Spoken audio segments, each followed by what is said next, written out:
two of the best receivers in the league. Eugene Lewis, who had the huge catch for 102 yards in week 1. He had 148 total. And, of course, Dominic Rhymes on the other sideline. Dominic Rhymes with 8 catches, 109 yards, and not one, but 2 touchdowns in week 1. Rick Campbell had coached Dominic Rhymes in Ottawa, and he had said, remember last year talking to him about it, how much he'd wanted him on the BC Lions when he became a free agent. Campbell in his second year as the head coach in BC, and a good season last year. Chris Jones, not a good season up to his standard last year, and losing that opener. Looking to turn things around in 2023, and this is second go around in Edmonton. And this was not a friendly place for the Elks last year. 2 games here and losing by a combined score of 105-29, including the home opener for BC when Nathan Rourke torched that Edmonton defense. They had 4 touchdowns on the board in the first quarter alone. It's Shannon Brooks back to receive this kick by Stephen Flintoff. And the home opener for the BC Lions is underway as Brooks. It is taken there by Kyron Moore, another one back for the return. Moore, the ex-Saskatchewan Rough Rider. And here comes Taylor Cornelius. Some struggles in week 1 against Saskatchewan. Well, 13 of 25, 202 yards, 1 touchdown, a couple of interceptions. And I guess what was most surprising about week 1 for Taylor Cornelius was just 1 time he took off and ran with the football. Keep in mind, Cornelius led the Elks in rushing in 22. For a tall quarterback over 6'5", he really can run the ball. We saw a lot of that last year. You're right. From the Edmonton 37, the Elks, they had won the toss. They want the ball to start. See if they can diffuse this crowd here on opening day.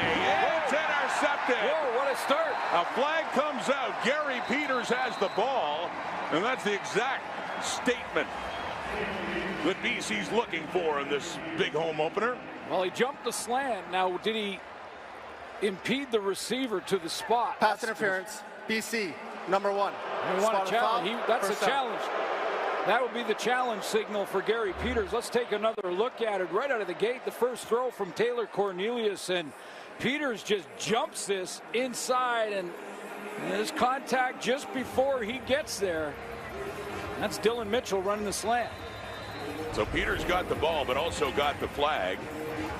And you can see he wanted the challenge, but they've moved it up to the Edmonton 47 now. Rick Campbell still with the challenge flag in his pocket and will not be throwing it. A 1st and 10. Taylor Cornelius, empty backfield and off to his left. And that's one of the new receivers this year for the Edmonton Elks, former Hamilton Tiger Cat Stephen Dunbar, and a gain of 8 yards. In week 1, the game was won by Saskatchewan on the goal line, a goal line stand against this offense. That really makes the offensive line upset. I expect them to have a big game in this one here in BC Place. And there he is. Big offseason acquisition for the Edmonton Elks. Eugene Lewis, who had 148 yards, as I mentioned, and what a great 102-yard catch and run for a touchdown. One big play, certainly the offensive highlight for Edmonton in week 1. 102 yards. He wins those one-on-one battles a lot. We saw that in Montreal. Handing off this time, it's Kevin Brown with the ball across midfield, but they didn't need much. It was a 2nd and 2. See where they spot the football after pushing it back. Got about a yard, though. So we got a 3rd and short coming up. Sorry, Rod, I'm looking at Gary Peters. He's still quite upset with his coach for not challenging, and I think Rick Campbell saw the replay of that first play and said no, there was contact made a little bit before. It was a split second, and we showed it in slow motion a little bit before the ball went in. But he, on those last 2 plays, Gary Peters was looking at Rick Campbell going, challenge, you should have challenged that. Well, here's another issue for Edmonton coming in. Short yardage. Of course, they had that chance, 3 cracks at it to go ahead against Saskatchewan late in the game and couldn't do it. Kyle Loxley in again now. Short yardage across midfield to 3rd and 1. Loxley keeps it, and it looks like he does have enough for it to pick up a couple of yards. It ends up in the hands of the Lions. No whistle. No whistle. Quincy Mosier has the ball and has taken it into the end zone. Looked like the play was dead on the carry by Brown. Nobody with Edmonton running back to chase him. Loxley had been the ball carrier, obviously thought the play was dead. We see Quincy Mosier taking it into the end zone, and now the guys in stripes will have a discussion about this. The discussion is about forward progress and whether the play was over or not. There was no whistle. I didn't hear a whistle, but Loxley loses the football right there. I mean, it's ripped right out of his hand. Previous play is being reviewed by the command center. They will take a look and review this. All turnovers reviewed.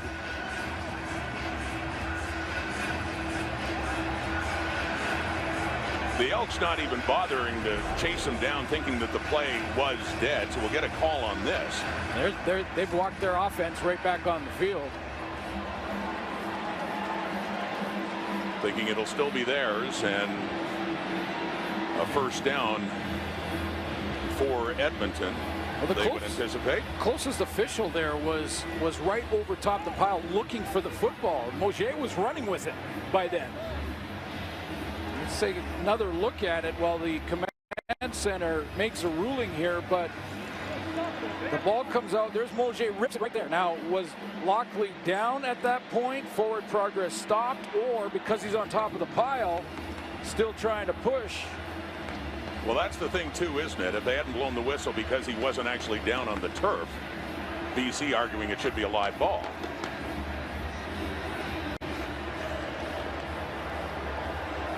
See what they rule here is a couple of early turnovers. The Lions remain at their sideline. The Elks offense remains on the field, thinking this should or will be overturned.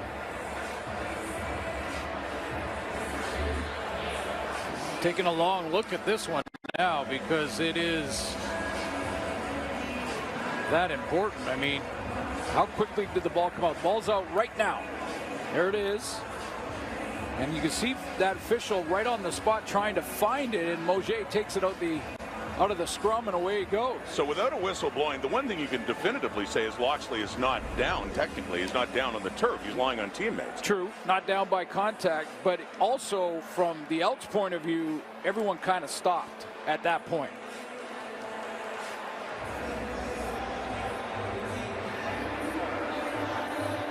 The referee is Justin McInnes, not to be confused with the BC receiver, Justin McInnes, and this is a big one early. Here's what's been decided.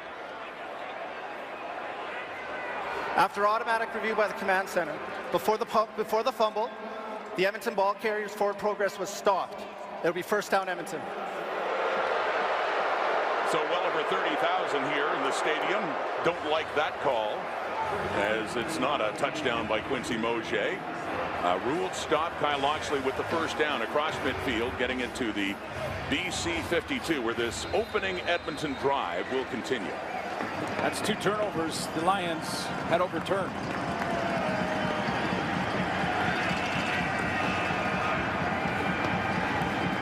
Faking, handing off actually to Kevin Brown, who was taken down nicely for no gain.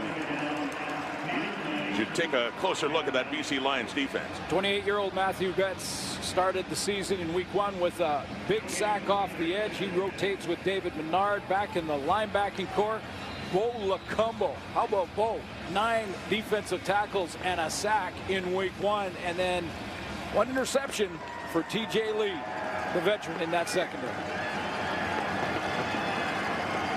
2nd and 10. Elks barely into the Lions zone. Opening possession. Cornelius dumping it off to Brown inside the 50. Gets it down to the 45. Kevin Brown. It'll still be shy of a first down. A 3rd and short coming up now for a gain of 8 more yards. I think it's safe to say the Edmonton Elks desperate for a win. I mean, you know, it's not at home, and we don't have to talk about that streak at home and all of those things, but Chris Jones needs to try and get that first win and basically get this thing started in the right direction. Yeah, and there are 2 games. The biggest problem they had on the road was here at BC Place last year, losing 59-15 and then 46-14 later in week 9. And so they want to make a much better impression in this game and make sure they don't see BC just run away with it early. They're about to get the football. Jake Julian rookie punter from Barrie, Ontario, out of Eastern Michigan, punting it. And it's Terry Williams inside the 10. The coverage is good as he's taken down at about the 9. Dominic Rhymes, couple of touchdowns in their opener in Calgary last week. 100-yard performance, and a great performance by his quarterback Vernon Adams will be heading on here.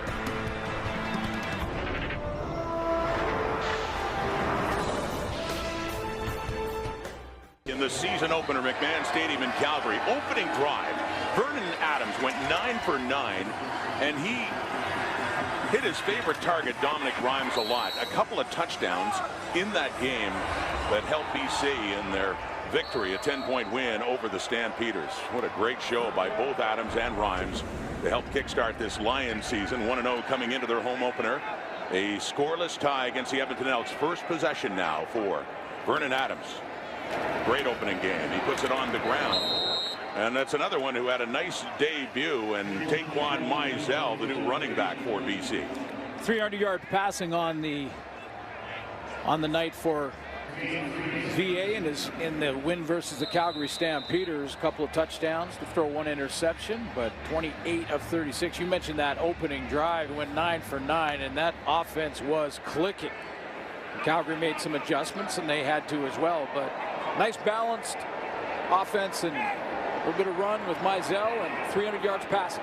Adams also rushed for a touchdown in that game. Under the pressure, he takes off up the middle, and he slides down just shy of the 30, but looks like enough for a first down and a gain of 7 yards in the ground for Vernon Adams. Just 3 down linemen for the Elks, and you can see the gap right here that Vernon Adams sees immediately, and away he goes. We're rushing 3. There should be some run lanes. You also have lots of time to look downfield. Up at the Lions 27 now. Adams throws that one low, and defender immediately coming in. That was intended for Terry Williams. Here's a look at that BC Lions offense here. Yeah, big offseason signing from SFU football program. Michael Couture starts 3 years with the Winnipeg Blue Bombers, 3 cup appearances.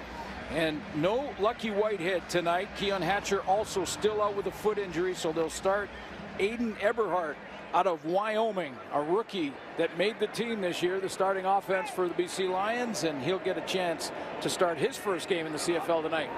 2nd and 10 at the Lion 27. That's in the hands of Mizell. Not enough for a first down, up across the 30, so the punting unit will be coming out for BC.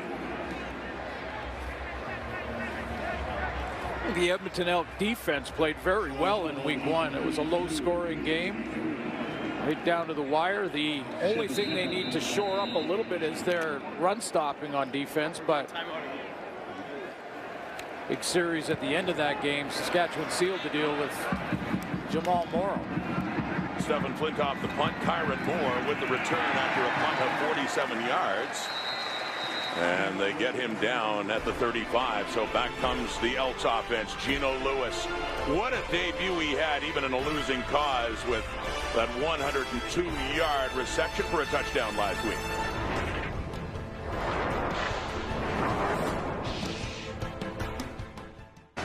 Last week at Commonwealth, this was the big offensive highlight for the Edmonton Elks. Taylor Cornelius, a deep ball to his new weapon, Gino Lewis, the ex-Alouette. You know, they call him 50-50 balls. Lewis calls them 90-10s. And that time he came up with it, won the battle, took it on 102 yards for the touchdown. So you can see the potential of that relationship, Cornelius and Eugene Lewis. This one's in the hands of one of his other new receivers again, Stephen Dunbar. Another catch for him. Well, 2-time All-Star, CFL All-Star, 2,000-yard seasons for Eugene Lewis. Coming off a 1,300-yard season in Montreal. 5 years with the Alouettes, and now in Edmonton Elk. But you're right. Like Taylor Cornelius, you know he's going to draw some coverage. 87's going to draw some coverage in his direction. That safety will lean that way. So the rest of the receiving corps, and it's a good one, has to be part of this plan. But he's their guy. Faking the handoff, pressure coming from Ben Halanek coming in, and he gets it away, and he gets it back to Dunbar for an Edmonton first down. That's a tough throw to make. Taylor Cornelius rolling hard to his left and then having to open up and just knife it in there. And it's a real good one to Stephen Dunbar. You can see the body and how he has to torque it with pressure coming from inside out. And he puts it right on him. As a footnote to Cornelius, to explain to a lot of his American friends who may not know the field dimensions how it's possible to throw a 102-yard touchdown pass. Yeah.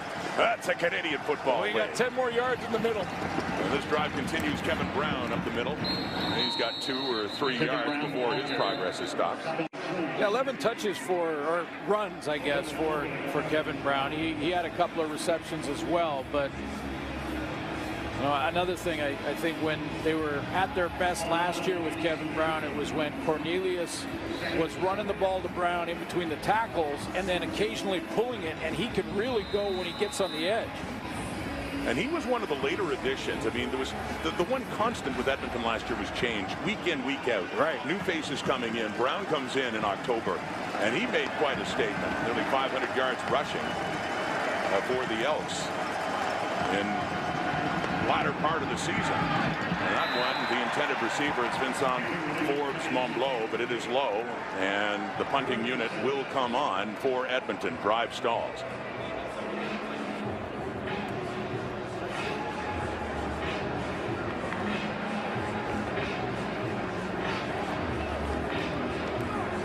Terry Williams, he'd started his CFL career with the Ottawa Redblacks.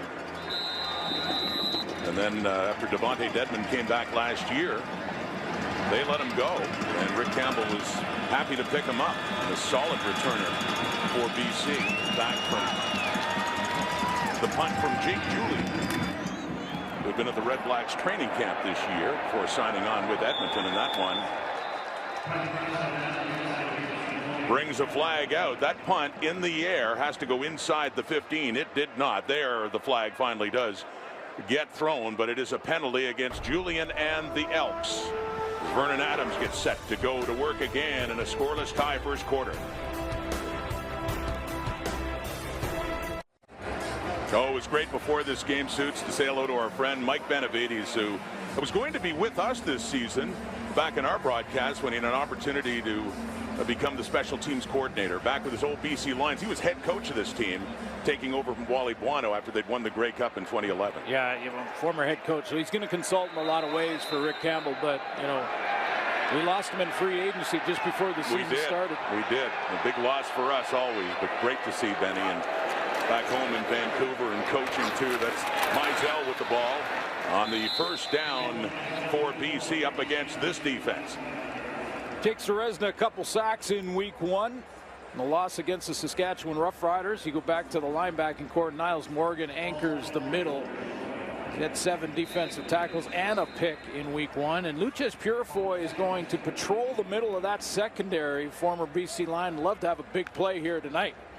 Purifoy has been with the Lions a couple of times, starting his career here, and with them more recently for signing on with Edmonton. A 2nd and 4 after Mizell picks up 6. Up across the 25. Second possession. Vernon Adams taken down. Coney Ely brings Adams down. Gets him low. And now the Lions will have to punt it away deeper in their zone. Former NFL draft pick with the Panthers and comes up big. And Chris Jones told us before week 1 even that he wants about 12-15 plays out of Coney Ely in the interior of that defensive line. 3-man pressure and you get home. You love that as a defensive coordinator. Sure do. Loss of 10. Jones will love that as Kyron Moore is back for this one at about his 35, and he is coming in after the Flintoff punt across the 40 to take it. Turns it up and gets it to go over the 50. Coney Ely, the sack, and setting up the Elks in good field position here in the CFL on TSN in Vancouver. On the left, Vernon Adams. On the right, Eugene Lewis. Teammates last year to start the season in Montreal. Opponents now, but still very good friends as we say hello to Farhan Lalji. Yeah, thanks, Rod. And when you talk to these two men, it's pretty obvious just how close they are. And if you talk to Lewis about it, he'll say he probably wouldn't be in the CFL right now if it wasn't for VA back when he first came into the CFL in 2017. So Lewis had arrived in Montreal. He'd been there for 2 or 3 days in the preseason. They dropped him into a preseason game. Late in that game, VA threw up a deep ball to him, and Lewis made a spectacular catch. And he said, if I don't make that catch, the Owls probably don't keep me around and keep me on the practice roster. Since then, they have stayed close. They talk every second day, every day this week with the two teams about to face one another.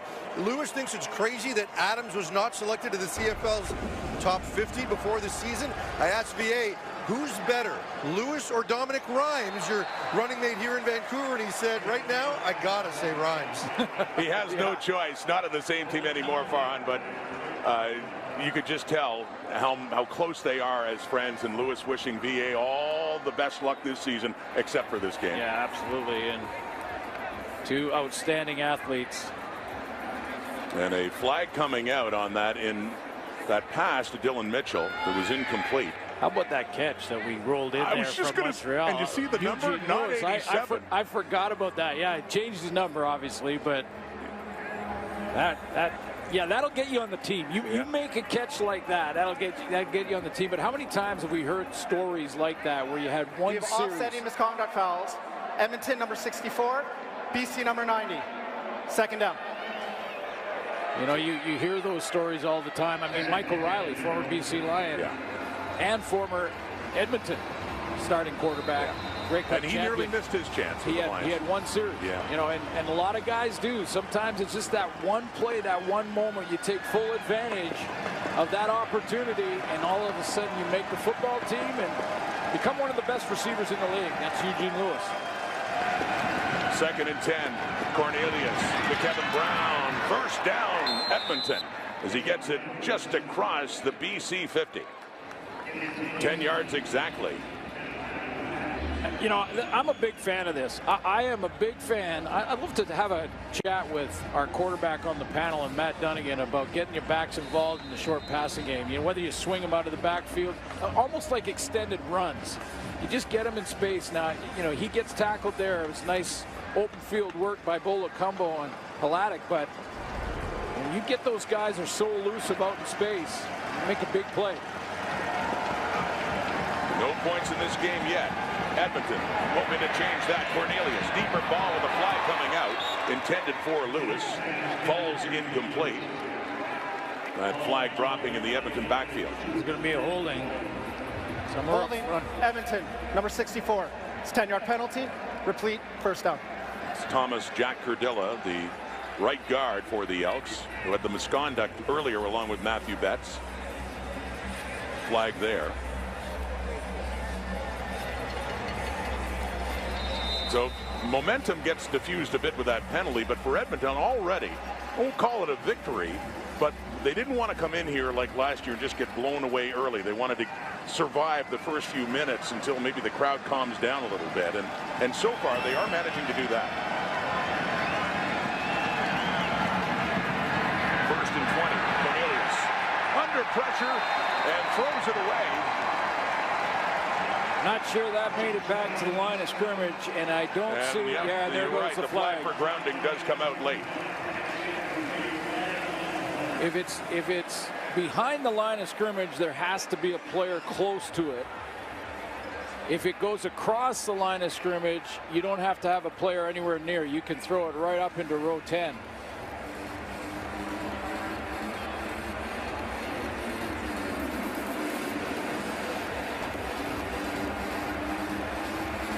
Josh Woods, the one in pursuit of Cornelius, forcing him to throw it away. Take a look. I'll show you the line of scrimmage. They're right on the 50-yard line, and there's the line of scrimmage, and we'll see where Cornelius lets the ball go here and where it ends up bouncing. Yeah, that's a good 10 yards behind the line of scrimmage, or 8 yards anyway. So now the question was there a receiver close enough? I also do wonder where in the jersey that he grabs him. We've seen that before on the nameplate. that they've called penalties for something similar to that Intentional before. grounding, Edmonton, number 15. Lost it down, second down. Command center saying he grabbed him on the shoulder, not a horse collar, and the one penalty is the grounding, and working against the Elks again as they're going backwards now in this drive. And loss of down. And loss of down. Now you're second and an acre. So you had first and 10, then the holding first and 20, and now you have second and 36 with a loss of 16 more yards on top and loss of down. So now they're inside the 35. No point looking deep here. Dylan Mitchell getting tackled high there as he gets taken down. Ola combo. Will linebacker in on that play, and they'll be, of course, forced to punt it away with the ball just over the 40. Yeah, sometimes when you're digging a hole, the first thing you got to do is stop digging, and that's what I think they thought was there. Let's just a little swing pass here and head to the sideline, regroup offensively. Terry Williams takes the punt, a 43-yarder from Julian. Has a return going here. Stays in bounds and gets it all the way down to the Edmonton 40.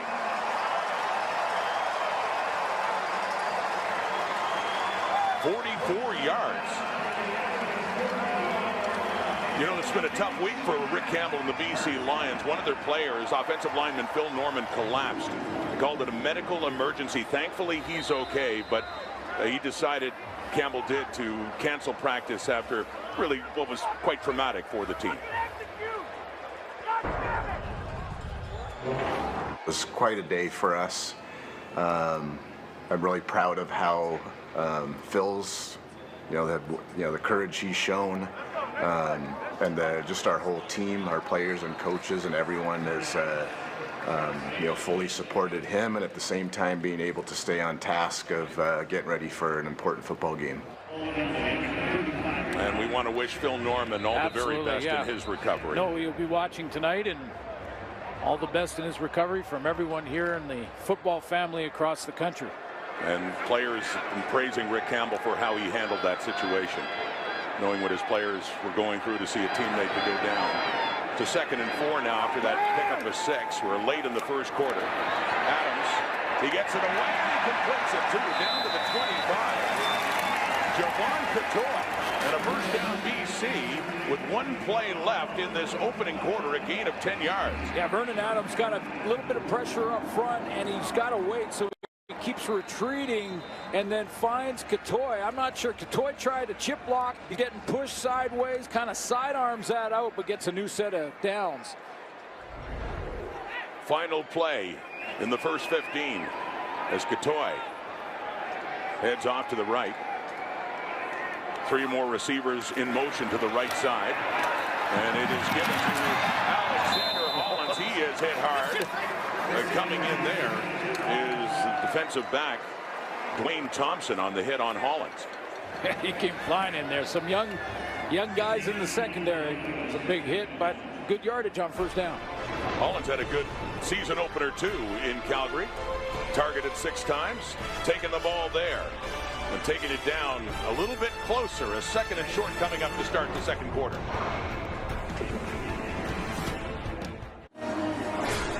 It's a 0-0 game, although BC is threatening to start the second quarter. But those numbers, hey, Chris Jones, they just wanted to survive that initial part. And up until the very end, they were doing that nicely. But it could have got out of hand, the Lions, with a couple of chances earlier in this game. Yeah, and you think about it. I mean, LL Cool J kicked it off, which was awesome. I mean, it was just a fantastic energy in the stadium. And then they have those 2 plays out of the gate. An interception by Gary Peters. That didn't stand because he wanted the challenge. They didn't. And then the fumble return by Moget, that didn't count under review. Thought it was going to be a wild start to this game. Then it all settled down, and we kind of played in the middle of the field in that first quarter. But Lions poised to get the first points of this game. And a quarterback change with a short yardage situation coming up. Dominic Davis, who handled this role so well with Montreal last year. And this goes left, and tall, lanky, strong body and great in these situations. He had a bunch of touchdowns last year.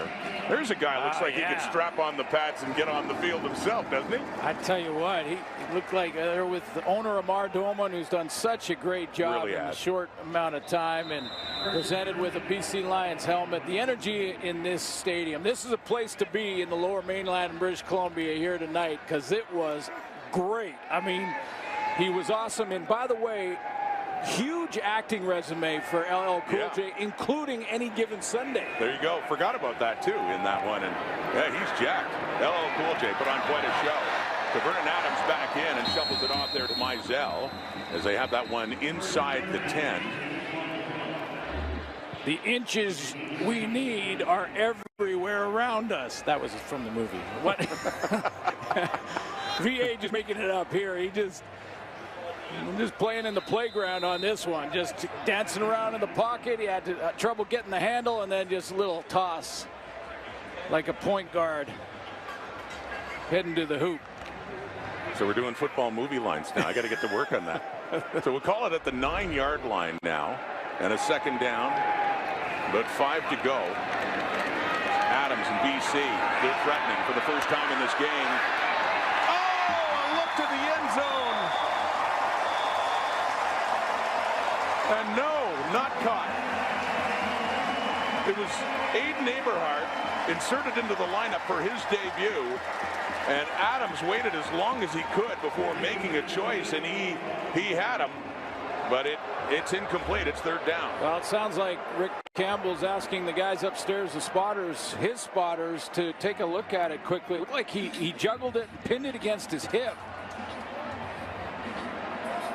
This might give us an idea if he used the ground. It did. That ball, the tip of the ball hit the ground. That's no catch. Well, he and his teammates were trying hard to sell it. Yeah.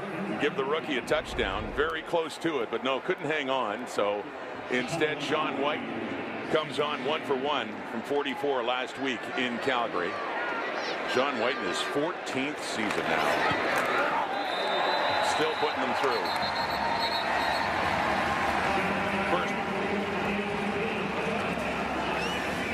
First points on the board now for BC and the Sean White field goal. And there is why it wasn't a touchdown for Eberhardt, just touching the turf. But BC leads. Formula One touchdown in Canada tomorrow. Racers take to the streets of Montreal for the Canadian Grand Prix. You can catch the action at 12:30 Eastern, 9:30 Pacific on TSN. Great weekend of racing every year with the F1 in Montreal. Catch it on TSN. Right now on TSN. In Vancouver in the Lions home opener. And it's a 3-0 BC lead with the ball in the hands of Shannon Brooks, the running back, but nowhere to go. That's big Josh Banks stuffing the run up the middle. Real disciplined defensive line play up front. Looks like there's a natural hole there, and I think that's where Brooks was trying to get to. That is filled quickly. Tries to bounce back, and no deal. The inches we need. You keep going with that. Yeah. Well, that was Pacino, by the way. That was Pacino, yeah. Up at the 40 now. Full blitz. The blitz coming, and they have Cornelius taken down. BC's defense has some bite now, and there he goes again. Banks stuffing the run, moving in, and taking the quarterback down. And Ryan Phillips, the defensive coordinator for BC, loving that with this stand by the Lions. Top of your screen, you won't see them right now, but this is full blitz. The Lions really aren't disguising it. They step up the line of scrimmage just to the top of your Illegal screen. Contact, BC, number 36.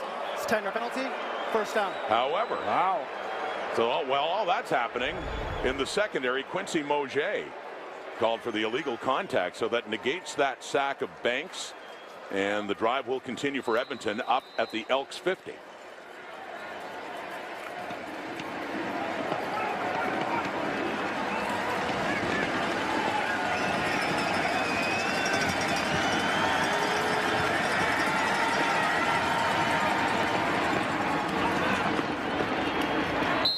Complete it to Geno Lewis.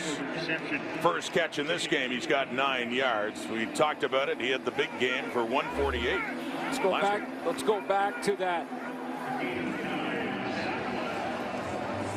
There's your intended target, and Mosier, you can't jam past 5 yards. That was Manny Arsenault, and clearly there was contact way down the field. Mosier on Arsenault. And so a 2nd and 1 now after that gain by Geno Lewis.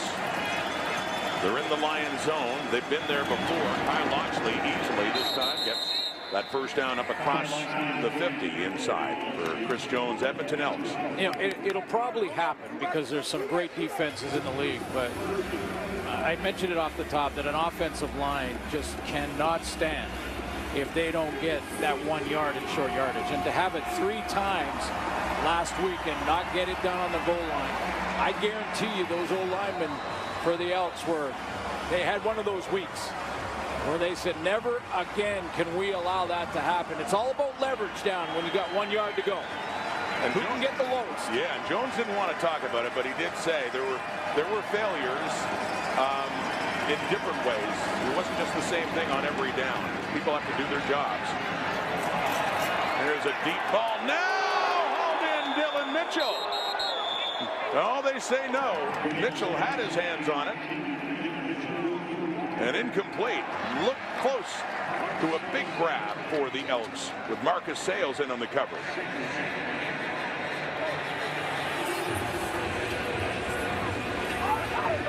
Well, let's just take a look. They got to get Dylan Mitchell going. It's almost like we're only 2 games in, but he's the deep route here right down the middle.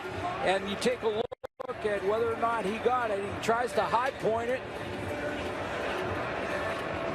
Now you got to survive coming back down to the turf. This angle probably gives us a better look, and there it is, out. The angle we didn't see at first, but clearly there, incomplete. Cornelius completes that one. Shy of a first down. Forbes bumped low, but gets it down closer to the BC 40.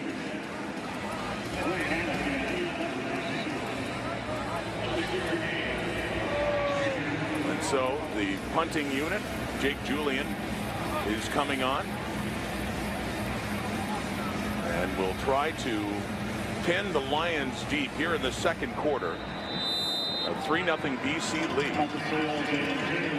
Edmonton's defense, for the most part, has played very well if they can pin them down.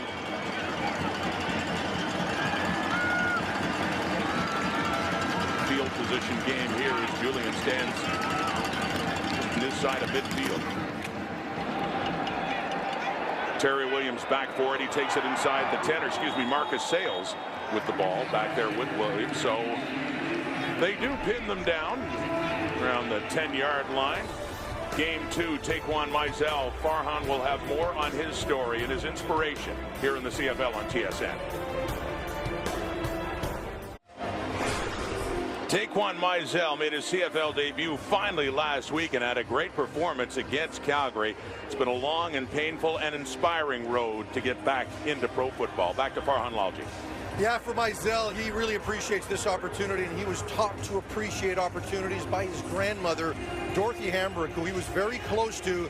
She passed away a couple of years ago when he was in the Giants organization, and he's honoring her here tonight. He's got her picture on his shoes. He lost both of his grandmothers in a very short period of time, within a couple of months of one another. He said he went through some real lows at that point, but he always knew how much it was important to his grandmother that he continue to play football because of the happiness that it brought him. She was one of those who raised him. He really appreciates everything he gained from her. She was at all of his youth games, all of his high school games, even a few of his pro games. So for him, getting a chance to honor her every chance he plays is very, very important. It really is, Farhan, and he picks up 5 yards there. We were talking to him earlier this week. He said he'd gone. It'd been, I guess, close to 4 years. His last pro game in the NFL in a preseason game was in 2019, and he was hoping to make his CFL debut last year, but he had an emergency appendectomy. He had some immigration issues that he just couldn't play last year, and he's savoring this moment. Yeah, certainly is. Got off to a great start in week 1 with just shy of 100 yards rushing on the night against Calgary. 2nd and 5 now. Adams with time, and he completes it for a first down. touchdown, BC. That is that's Justin McKinnis, who had a couple of catches last week, but a big one to help extend a drive late in the game. You know, the other thing about Mizell, I asked him on that Zoom call, how do you feel about protections? Because it's so important at this level to be able to protect your quarterback. And he said, like so many of the guys that are a little bit undersized, I mean, he's 5'11", 185. He said, I take pride in it. Go ahead and tell me I can't protect for the quarterback. Go ahead and say it, and then watch. Teams love running backs who love to block as well. Three-man rush, deep look, and into coverage. It's picked off by the veteran Ed Gainey. Edmonton's defense rises up, the ball comes out, and the Lions have it back at the BC 20. See what the ruling is. It looks like Ed Gainey is still down there, slow to get up here.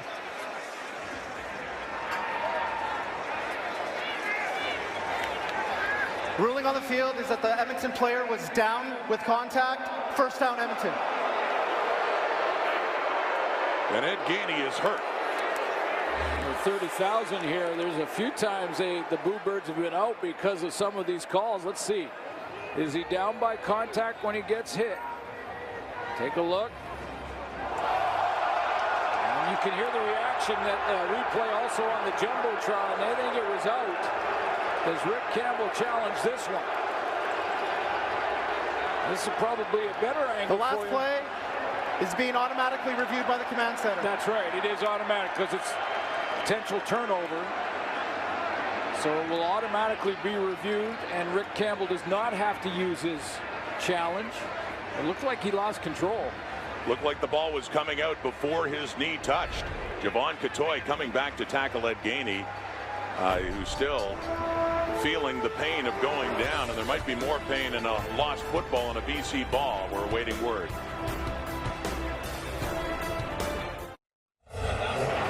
Right now the Edmonton defense is out there.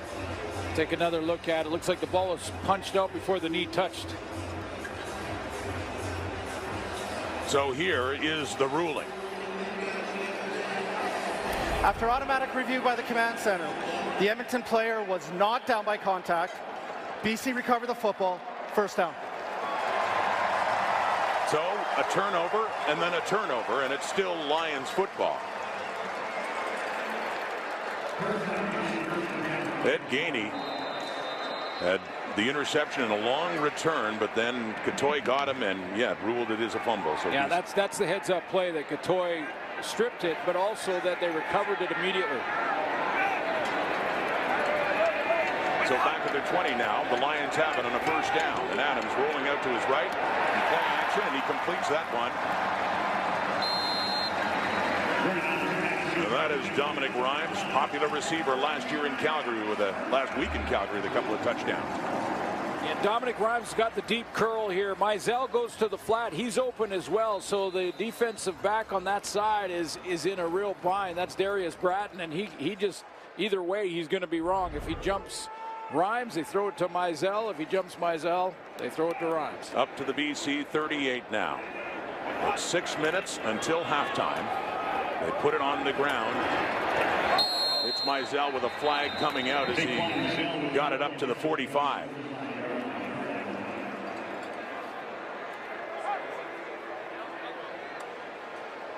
Holding BC, number 59. It's 10-yard penalty.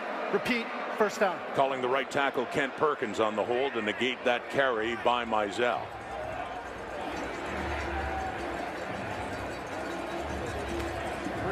He was working one-on-one with Jake Serezna.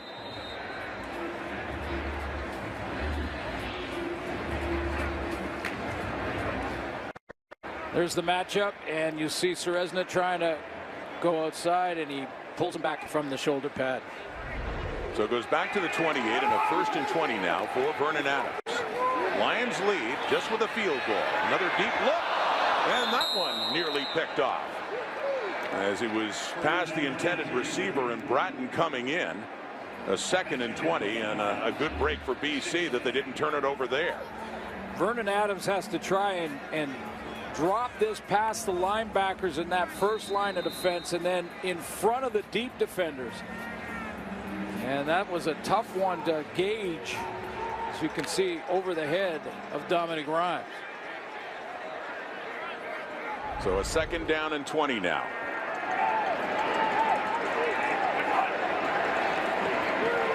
With a 3-man rush as they drop him back again. And into the coverage, Rhymes had a shot at it. Good coverage there, but he had a chance to catch that for a big first down instead. BC will be kicking it away. Yeah, again, this is one that Dominic Rhymes, I mean, you can't throw it any better. You won't see this very often this year, but 19 just kind of slow plays. It finds that little soft spot. He's in between a tight window there, but Vernon Adams got it right to him, and he just dropped it. Flintoff with the punt of 43 yards, and Kyron Moore on the return up across the Edmonton 45. Scan the QR promo code on screen to pay $30 less on a Crave Total 6-month plan versus a monthly subscription to get access to the most talked about series and latest hit movies.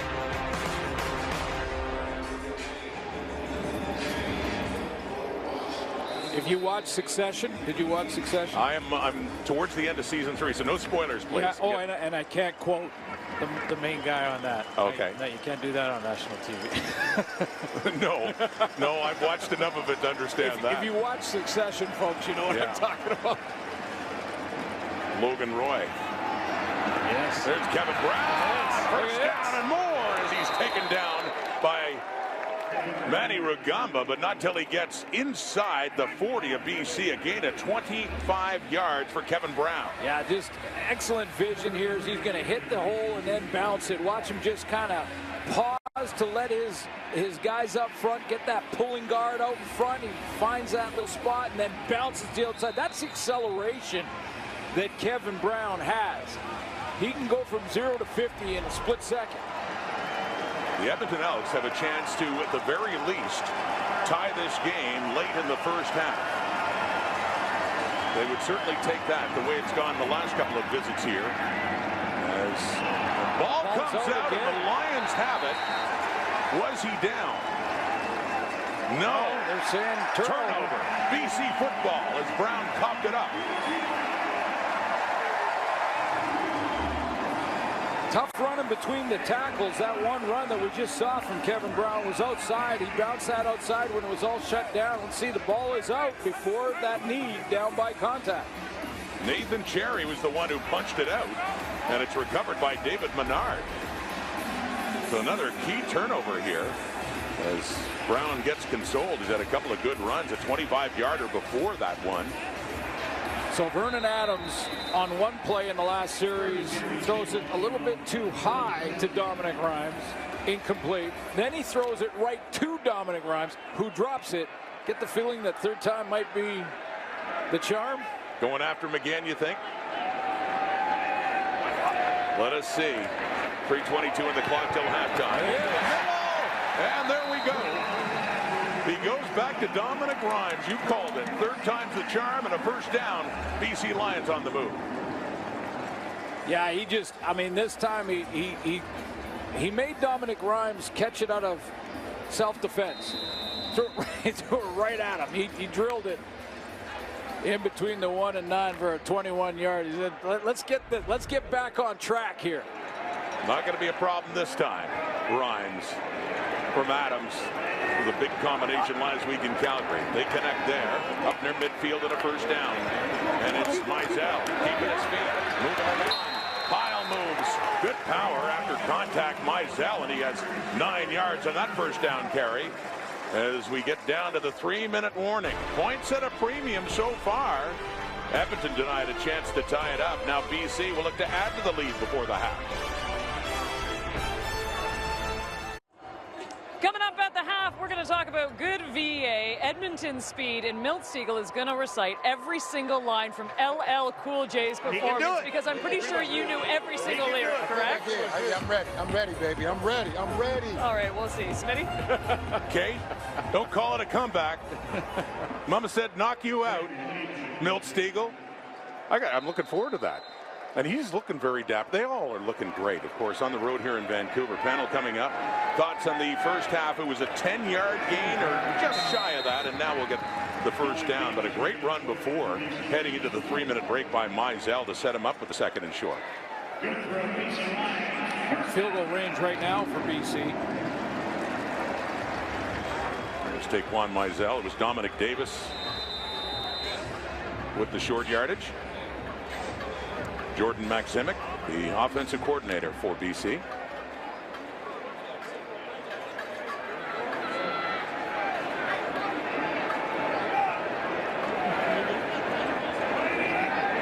From the Edmonton 40. Late in the half, Adams, another 3-man rush. And a completion there, no. It was Alexander Hollins. Caught the ball, but didn't get that 1 foot down. So an incomplete pass, 2nd down.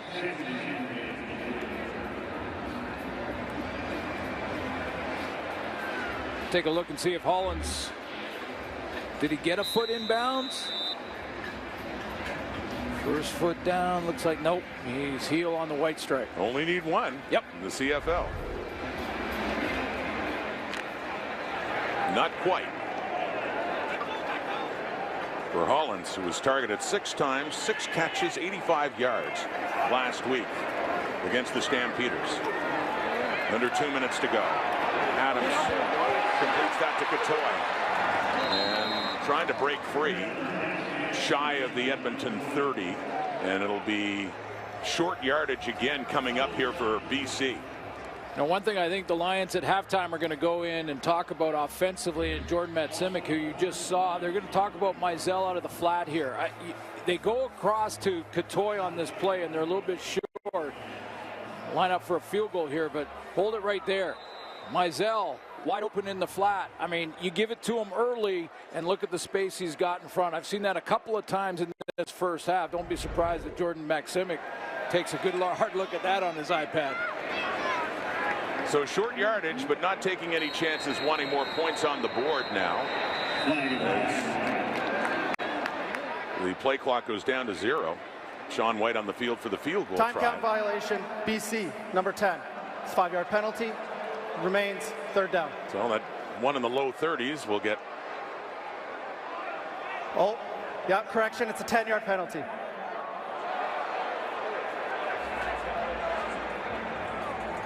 Ten-yarders because it's a 10-yard penalty because it's in the final 3 minutes.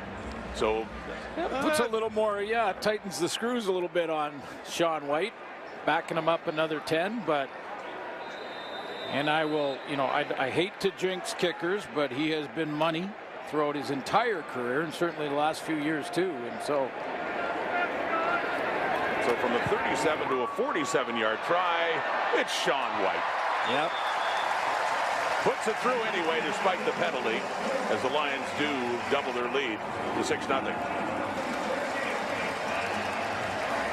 To look at the Edmonton offensive line and that goal line stand by Saskatchewan that cost the Elks a chance to win it. Yeah, 4 minutes left to go in the game. 1 possession, chance for the Elks to go ahead right here. They don't get it in 3 tries on the goal line. That's what I'm talking about with this O-line. You know that they took that personal.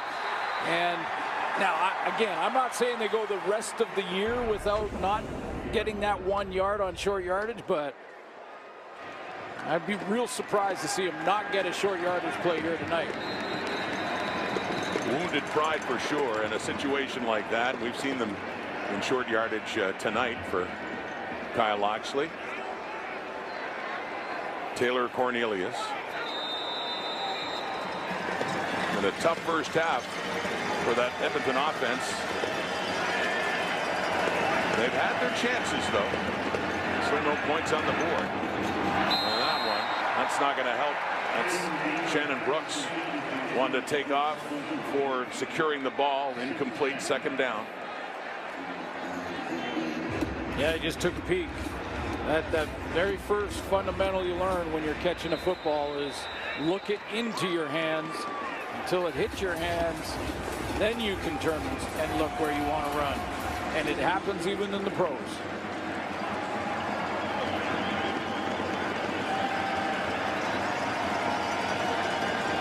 Got to get 87 involved here. I believe just 1 catch for Gino Lewis. Cornelius. And that one, Ben Holatic is right there on Brooks. And that one is incomplete. The second-year linebacker out of UBC, Ben Hladek, earning that job in the middle, and a good play there. Yeah, really good coverage there. I mean, this is Hladek who cut underneath, had the confidence to do that. Almost picked that. 21-0. And so BC will get the ball back. Third year Hladek out of UBC, drafted in 2021, excuse me. Jake Julian with the punt. 40-yarder Terry Williams breaks free. And then gets taken down hard after he gets it up across the BC 40, but still time. They've got a couple of field goals, and we've got Kate Burness, Milt Stegall, Davis Sanchez, Matt Dunnigan here on site. And beautiful BC place. Holding BC, and number 3. It's 10-yard penalty. First down. Have some thoughts on this at the half coming up.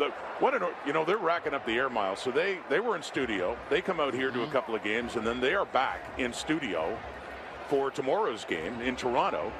The Ticats and the Argos. Are we supposed to feel sorry for them? No, I'm not. Yeah, I'm just pointing it out. I'm not going to go that far. Hey, this was fantastic. This was more than just a game tonight. Amar Doman's done such a nice job, as we mentioned earlier, but bringing the panel out, working with TSN executives to make that happen. And then, you know, LL Cool J, as we said, was outstanding. Over 30,000 for the opener. Again, back-to-back years now. Yeah. I mean, he is just, well, it's been exciting to watch it in real time. It really is. And I think an example that a big market like Vancouver with a pro hockey team and all of that, it can make it happen. He's infused a lot of excitement in the Lions. Another three-man rush. And finding that spot, Justin McInnes with his second catch of this ball game. 1 minute on the clock. As you mentioned last week, big one. But yeah, three-man pressure. I think this is another thing that Jordan McSimmey probably talks about at halftime with Vernon Adams. Say, if you got three-man pressure, you've got more time than you think. I mean, he was sacked once with just three-man pressure by Ely, but if you're only sending 3, you should be able to handle them with your front 5 and then look for those deep post routes. Choosing to drop back in coverage. They do it again here in a 1st and 10 at the 47. Flushed out. But he still finds an open receiver down on the far sideline, and another first down, and that is the first CFL catch for Aiden Eberhardt. Missed the shot at the touchdown earlier in the quarter, but that's a big play for a first down BC. Yeah, he had a big preseason game against Saskatchewan. And again, you know, one of those times where a rookie gets that opportunity with a drive or two and makes it happen. You know who reminds me? I watched that Saskatchewan game. He reminds me of Weston Dressler. And that is high praise. If people remember how good Dressler was. For Saskatchewan and Winnipeg. Well, this time they blitz. And Adams is forced to hurry it and into coverage as well as that one falls incomplete.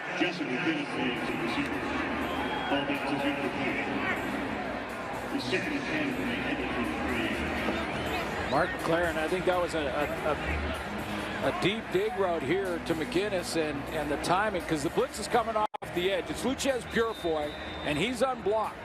So there's one too many, and it can't block them all up front. So you got to throw the hot over the middle, and that was just broken up. Mark McLaurin, number 8, Edmonton, coming in to break up that play. So 2nd and 10, Elks 38, BC. Few seconds left until the half. Trying to get it at least a little bit closer for Sean White. That's intended for Hollins, incomplete. So 3rd and 10 at the 38, and you're looking at about another 45-yard try coming up here for White to make it a 9-0 game.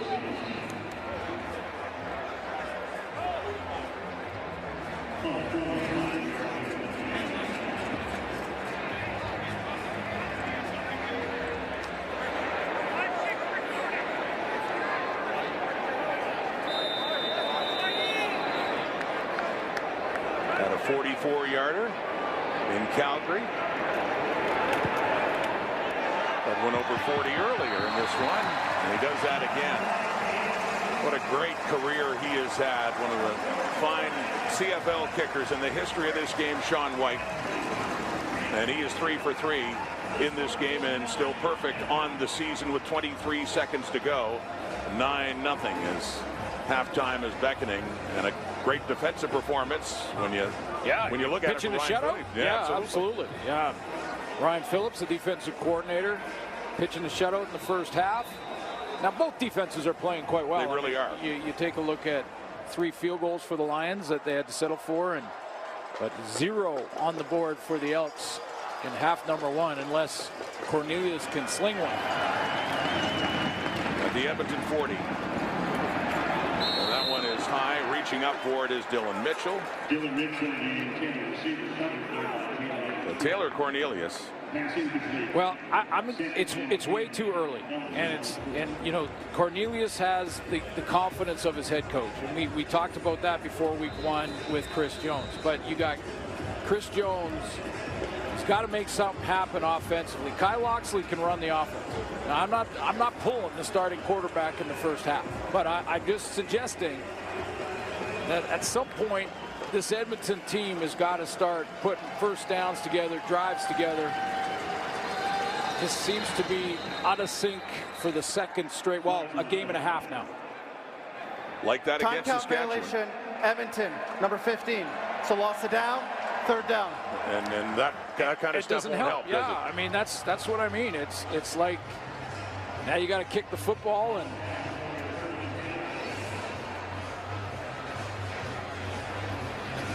so a loss it down, 3rd down coming up here as they're going to punt it away. 18 seconds to go.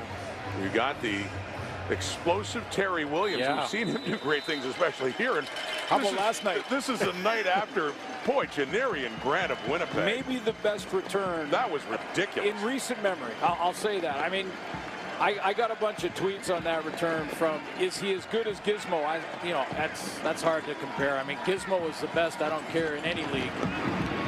Punt returns. Good returners in this game, too. Yeah, Grant broke first 5 tackles in that one last night. 42-yard punt, and Williams is taken down there by number 52, Luke Burton-Cron, one of the draft picks in 23. So 7 seconds to go. We had the potential for big plays in this game. You talked about the near turnover. Oh, absolutely. Yeah. The near turnovers early on for BC that were negated. What looked like a Gary Peters pick, but called, penalized for that. And then Mojay thought he had a touchdown defensively, and that didn't happen. And then you had an interception by Ed Gainey coming down, and then a big return by Gainey deep into BC's territory down at the 20, and then fumbled the football, and that would have given, and Gainey was hurt on that play. There's a former Lion legend, G. Roy Simon, Superman. With the Edmonton staff now, but that's it for the first half. A low-scoring one. It amounts to 3 field goals by Sean White, but talking about what would have been Edmonton's best chance set up by their defense ended up being another turnover, and the offense still, like last week for Chris Jones, has a lot of work to do as Taylor Cornelius goes 8 for 14 and just 64 yards passing with no points on the board for Edmonton so far in this one. Yeah, I think both teams got to get going offensively, obviously, and Dominic Rhymes for the Lions is one guy that they started to get on the same page late in that first half, but Gino Lewis for Edmonton, how to start. You got 1 catch for 9 yards. Giving him some touches, yeah. Dominic Rhymes with a couple of catches. Here he is now with Farhan. Dom, you had that drop early in the second quarter, but then VA comes right back to you on a similar type of play for a big gain. How important was that for you to get that going? It's very important, but we just got to be better on offense. You know, defense holding it down, so, you know, we got to execute better on offense, and, you know, start with me, I'll be better. So, you know, second half, we come out the road. I mean, you guys have been close on certain plays. Can you put your finger on why you guys have looked just a little bit off offensively? No, it's just not executing. We're not executing that like we normally do. So, you know, we're just going to fix it up at halftime and make sure we execute in the second half. Thanks, Tom. Thank you. All right, let's head it back to the panel for the world's largest Davis Sanchez welcome home party. Kate, yes, take it away. It is. I think there's 1,000 fans in front of us right now, all with Sanchez jerseys, just cheering him on. You should see. I mean, hopefully we can get some shots. Back alongside the BC legend, Davis Sanchez, Matt Dunnigan, and Milt Stegall. And Dominic Grimes just mentioned it. They're just missing something right now on offense. And VA hasn't been horrible. He's got 142 yards in this half so far, Milt. But a couple of key drops that could have made a big difference in this game. Big difference. And no receivers are trying to drop balls. I mean, I understand I dropped one, literally one ball in my career, so I understand. But when you're in those critical situations, you have to make those catches. You think about the young guy, Aiden Everhart. This is his first game. CFL rookie had an opportunity to score a touchdown, and unfortunately didn't make it. And Dominic Grimes, he talked about it, and he knows better. One of the top 2 or 3 receivers in the league. So you got to make those catches. And on the other side, Edmonton, crucial fumble. You fumble in scoring zones. You cannot let that happen. Ed Gainey with a spectacular interception. Make a spectacular one, and I know you're not trying to do this, but you have to understand, you have to cover up the ball. Your team has not been able to put points on the board. And right here, Kevin Brown, once again, you're in a scoring position, possibly field goal. And you can't let that happen. I'm sure Chris Jones is going to harp on that at halftime because his team is struggling right now. And Glenn spoke on this. Do they need to make a change at quarterback? I talked about that yesterday. Chris Jones is not going to sit pat if his team is not being successful offensively. So we just have to see what's going to happen in the second half. You know, you talk about a fast start, and I think that's what BC was looking for. You got a 7-year veteran in Gary Peters. He jumped a slant route, and I thought he had intercepted the first pass of the game by Taylor Cornelius, and he wasn't challenged, and Gary was adamant, you know, so I thought that would have got the house on fire right here, and I actually thought the receiver ran into him, and then on the next series of downs, they have a fumble on short yardage, and they pick it up and take it to the house, and that's challenged, and it's overturned. They give it back to Edmonton. So everything was going against the BC Lions early in this football game in a sleeper of a first half. Thank God for Sean White going 3-3. We've been talking to him all ball I think it's all us, by the way. We've been encouraging him all game. I think that's what it is, Kate. Whereas good luck, Charm. Yeah, we talked to more of the guys on the field. Let me toss it to you guys. We heard Glenn talk about maybe Kyle Loxley. You mentioned it. I don't think Taylor's been playing bad, but they haven't scored. The game plan was to come in and take care of the ball, get it out quickly. They haven't been able to move it. Do you think that potentially go to Kyle and see what he can do? I don't think so.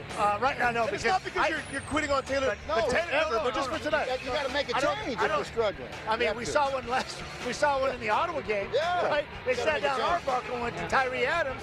How'd that work out for him?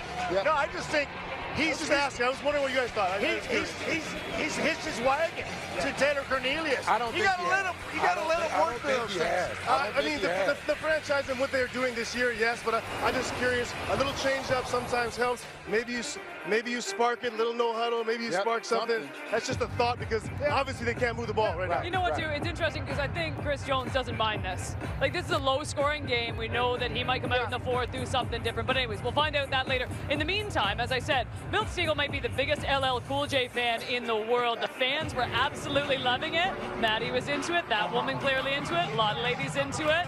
On they go. But Milt Stegall knew every single word. He brought the hat. He brought his game. It was brilliant.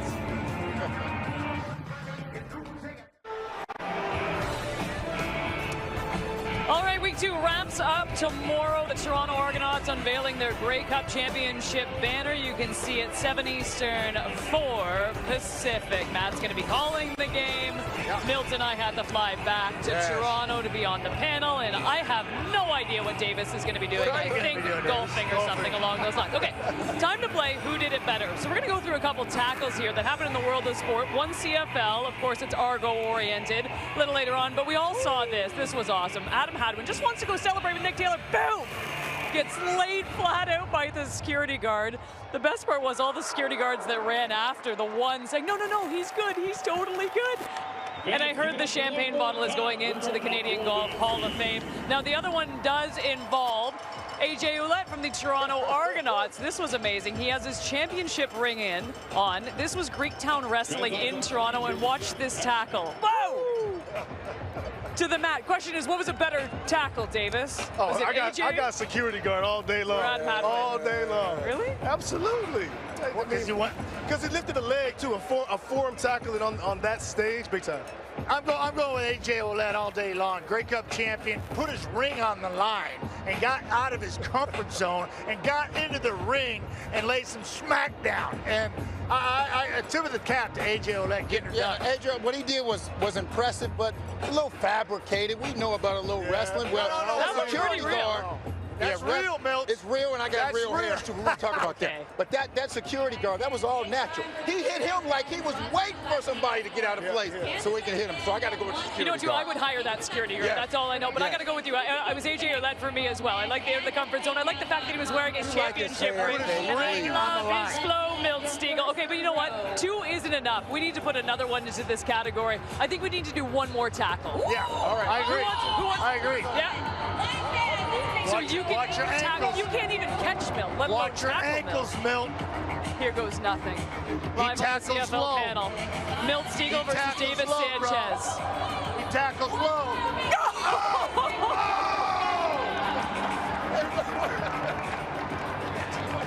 Steagall's never been hit that hard in his life. Milt's hip pointer is honestly hurting at this point. That was a cut. The panel's getting a standing ovation for this one. I didn't think you were going to hit me like that. Right. You didn't hit like that when you played. That's why I did it now. I knew you can't hit me back. can't wait for the instant replay. Oh, here it is. This is amazing. Here comes the replay already. Davis coming in hot.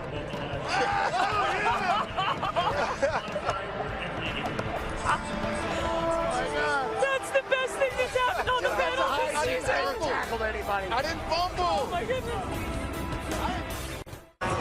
Well, if you love defense, this is the game for you. You Matt? got that right, Kate. Chris Jones and Ryan Phillips are in their heyday right now. They said, not today, offenses, keeping everybody out of the end zone first 30 minutes. And if you're a quarterback, the trick is not to force the issue. Play the game close to your vest. Do not turn the football over. That'll be the difference in the ball game. All 9 points coming courtesy of Sean White. And just for the viewers at home, let's take a look at this hit one more time. Oh, maybe a hit on VA. I thought it was going to be the hit on Stegall, but we're going to play that at least 100 times. Oh, there it is. Physical. Halftime in Vancouver. The Elks defense has been pretty much doing its job, but they need more from that offense. Here is Chris Jones now with Farhan Lalji. Coach, again, the offense just has been a little bit off. What do you say to Taylor after a half like that? Well, I mean, we got to hang on to the ball. I mean, we fumbled it twice, one on each side. Gave up an explosion on the special teams. Certainly he hadn't played his best football. We've got to make him, relax a little bit, take the throws that are there, because there are some throws there. What about the defense and how well they've been playing? Well, we gave up 9 points. We're down 9. So, again, if that's good, I mean, there was opportunities for us as well. We got to catch the football. Thanks for this. Thank you. Well, that big special teams return he talked about, too, was after the offense had been penalized when they had been moving the ball, put it back about 35 yards. They had to punt it away. It was just a perfect storm against Edmonton at that point in time that led to one of the 3 field goals for BC. Love when Chris Jones he just takes you right to the point. He does. We got to catch the ball. I mean, there was a couple DBs with their hands on the ball, too. Yeah. Didn't come up with the interceptions and some drops offensively. Second half begins. It's 9-0 for the home side. The BC Lions. Terry Williams on the return. And Vernon Adams comes out, and here's a sample of what he did in the first half. Well, yeah, I mean, it wasn't bad. It wasn't terrible. It just, again, both defenses playing well in that first half.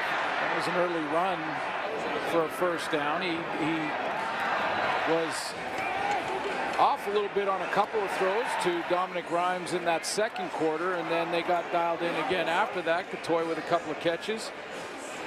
9 points on the board, but there was some things that they could exploit in that first half too, like Mizell out of the backfield.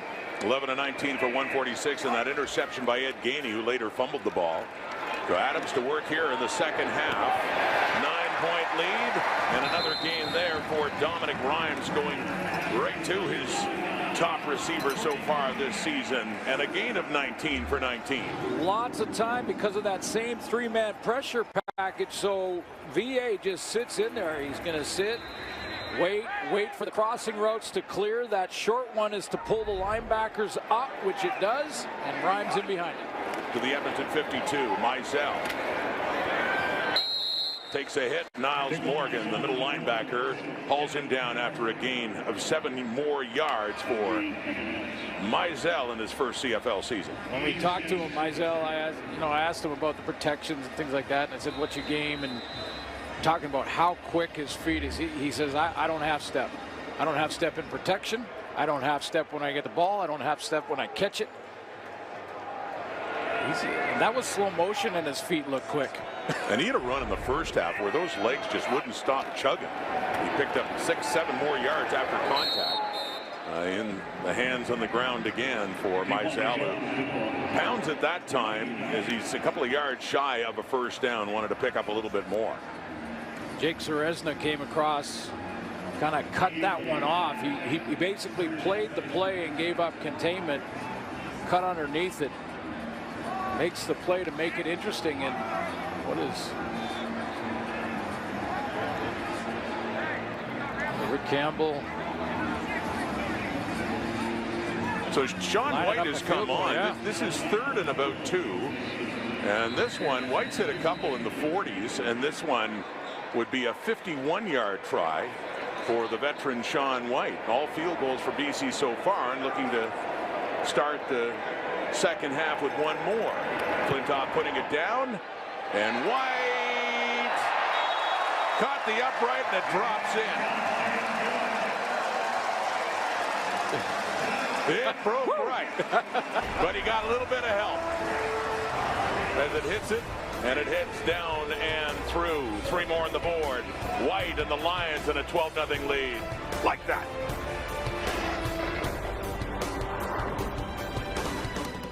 How about some of those fly sweeps, hit screens?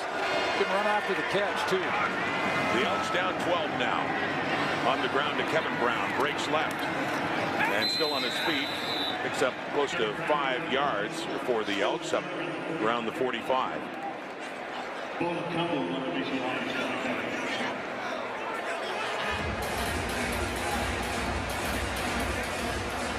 So a second down coming up, and you wonder if you're going to see more targets for Eugene Lewis. For Stephen McAdoo and Taylor Cornelius and that Edmonton offense. Put him to work at a 102-yard touchdown catch and run last week in his debut for Edmonton. That way it's Stephen Dunbar. And tugging on the jersey to slow him down is Matty Rugamba. He gets up to midfield, and a gain of 12 and a first down for Edmonton. Dunbar had a couple of catches in the first half. Well, if you're an Elks fan, you like the fact that it was a quick and fast decision by Taylor Cornelius, turned his hips and just launched it. There it is. I mean, it was only a little 6-yard first down throw, but it gets you started. And no indecision from Cornelius on that throw. That's actually the 4th catch of this game for Dunbar. He had 1 for 7 yards in his debut with Edmonton last week. Quickly over to Dylan Mitchell, trying to get him involved as well, but he is taken down immediately for a loss of a couple of yards. It's Gary Peters in there. Yeah, hard to fool that side of the secondary for the BC Lions. I mean, you know, now the next progression for Edmonton on that, I still don't think you can fool Gary Peters or TJ Lee, but the next progression is the fake hitch screen, and then you go deep with it. Bump it downfield. So it's 2nd and 12 now after the loss of 2 for Mitchell. 3 receivers in motion to the right. Cornelius running out of time, but he gets it away. He does complete that one inside the 50 to Emmanuel Arsenault. Well, they know him well here. One of the greats in the history of the BC Lions, with 2 go-rounds with the Lions. Been an all-star. He had 4 1,000-yard receiving seasons as a BC Lion, and came back to the CFL last year with Edmonton and really takes care of himself. fit well into his 30s, and he has a reception here back at the place he used to call home. Well, that Manny show, you remember back to 2016, almost 1,600 yards receiving that year. The Manny show, outstanding that year. Punting it away, Julian, as it heads out of bounds. See where they spot it, just outside the 15. So another flag against Julian and the Elks in special teams. Vernon Adams, they got a 12-point lead. He has the ball in Vancouver. CFL on TSN.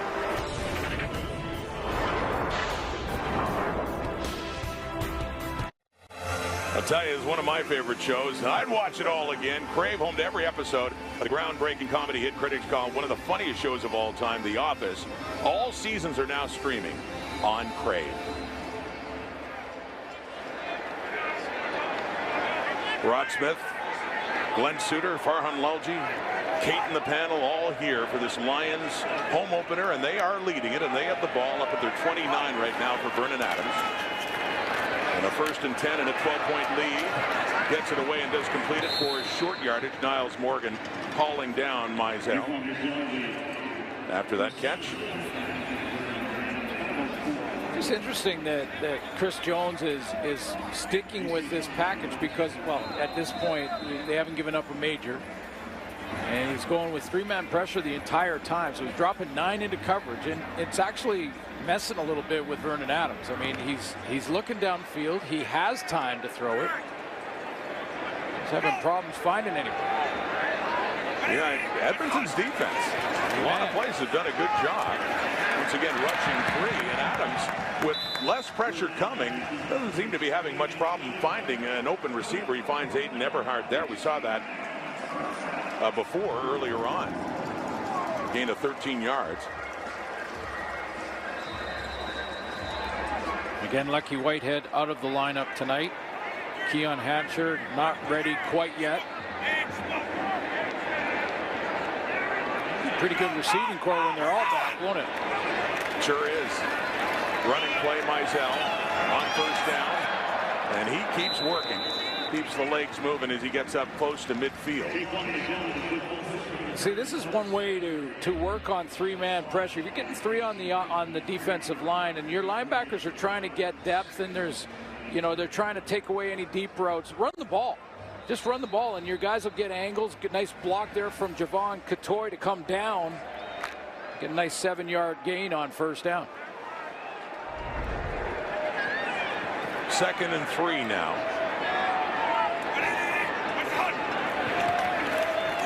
Quick throw out, completing it 2 to Catoy at the Edmonton 50 and out of bounds, and it is a 1st down, BC. Well, Catoy getting involved a little bit. Nice, really nice block on that run, and now catches the 1st down ball. Take a look at Catoy on this block. He's over here to your left. Watch how he steps down and pow right there. I mean, that's nice. Reminds me of Davis Sanchez hitting Milt Stegall. Coming down on big Jaden Pelly. Yeah, I'd like to see that again, by the way. Chez taking it to Milt there. Down to the Jordan Maximic is looking at this and saying, hey, if they're going to play their linebackers off, they're going to play 3 down linemen basically, then we should be able to get nice blocking angles up front with the offensive line. And if Mizell can just, you know, make one guy miss, he gets a big one. But 7, 8, a crack is not bad either. There's Jamin Pelly out of the University of Calgary in his 2nd year. Filling things up front. Adams has time and he gets it away. Good coverage there. He almost had it though. The intended receiver, Justin McInnes, and in on the coverage, Dwayne Thompson. Yeah, Rick Campbell likes both. You know, when Dominic Rhymes is at 6'4", 215, and McInnes at 6'5", 210, he likes that size, that reach. Throw it up to him. Dwayne Thompson stuck with it. And remember, McInnes has to survive hitting the ground with possession for that to be a catch. In terms of point production, the ball goes to the guy from White Rock, BC, nearby. Played some junior football in Surrey years ago. One of the veterans in the CFL, and this time it broke right, and finally a miss. The perfection is over for Sean White in this game as Kyron Moore runs it out. So White had been 4 for 4. We'll make it 4 for 5 now. And still a 12-0 BC Lions lead in the CFL on TSN. And now we present the Coors Light moment of chill. How can we not go with this man? Milt Eagle looking so sharp. Loving the LL Cool J until Davis Sanchez comes in. Enough of that dancing, he says. And by the way, and Matty loves it. Oh man, I mean that was a tackle. And Davis Sanchez, tremendous form. Oh, he did. He still does have it. I mean, you know, their suits are fine. And look at that. No hard feelings. Picks up the pass for him. Everything's fine. And you know, Chesy's been dreaming of doing that for years. Coors Light moment of chill. Yeah, let me go back and just show you. I mean, Davis Sanchez, I'm going to show you some great form now. First of all, he eyes him up, and watch how he keeps his eyes up. Now his head's up, right? So he's gonna make sure he's gonna sneak in. Now watch his head. His eyes are up, so he's got eyes on his target. Now his arms up and through. Head on the right side, so Milt can't go any further down the field. Head on the right side. Drive your hips through. Keep pounding your legs until you get him to the ground. And now I think Milt's on the IR. I'm not sure, but he might make it to the injury reserve. His day could be done. Edmonton 29 now in a 1st and 10. That Elks offense has to get something going now. Bit of a reprieve with the Sean White field goal miss. It's still 12, but Kevin Brown on the carry and a 2nd down coming up.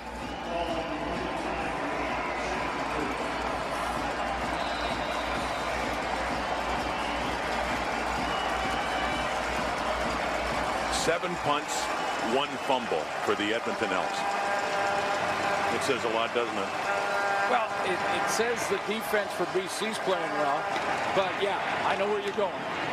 Blitz coming. Cornelius gets it away, and it gets bobbled by Manny Arsenault and incomplete. And mention all those punts, and punt number 8 is coming now for Edmonton. Yeah, Milt actually talked about this at halftime. Outstanding receiver in his own right, and he just said, you know, look, it happens to all of them. Apparently it happened to Milt once, but it happens to all of them. But you got to make them, especially when you're a struggling team. I mean, and that's a veteran who's close to 10,000 career yards. Got to make that for Taylor Cornelius. That's not on him.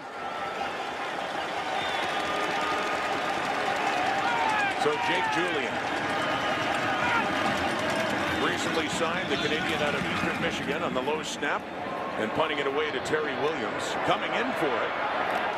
Takes it on the fly after a 36-yard punt. Gets that return up across the 45. Lions in control in this defensive struggle with 4 field goals. A 12-0 lead, 3rd quarter in BC's home opener. Great atmosphere here in Vancouver and BC Place, and Farhan Lalji is standing by with some local football royalty. Farhan. Yeah, absolutely. We'll start with Javon Holland, his dad Robert Holland here as well. Javon, back in town for a meet and greet. You might not know this, but on his arm he's got a tattoo that says from 604 to 510. He's even got a Lions logo in there. What's it mean to you to come back here? It means a lot. You know, I haven't been here in like 15 years. So when I had the opportunity and I got my family together, I was like, look, guys, we need to go back. We need to make sure people know that we're coming back, just to get back to the community. I know I'm, one of the few players in the league that are from Canada and from Coquitlam. I wanted to make sure people know that I'm here and I see them and I'm supporting them and showing out for them. You've had some early success in the NFL. What are your goals this year with the Dolphins? First and foremost, have my team win. You know what I mean? Yeah. Have fun, out there doing it. And I've got the goals and all-pro and all that stuff, but really I just want to help my team win and then get to that big game, get to that Super Bowl. This guy taught you everything he knows. He also played for both of these franchises. Some old memories coming back here? Yeah, I mean, the number, this is a 17 for Edmonton Eskimos, and playing for this team, coaching for this team. Both of these teams are foundations of my life. Everything I learned and generated from here, I poured into this guy and all my athletes that I trained, you know, here, Canada and the United States. Just brings about great memories, the game, the competitiveness, the night. I feel like getting into my stance a little bit here, and hey, Milt Stiegel's over there. He could go one-on-one with you. I saw Milt. I will do Milt like I did Milt when I played against him, so we can line up. All right, guys. Thanks so much for this. Enjoy the time. Oh, that's awesome, Robert Holland.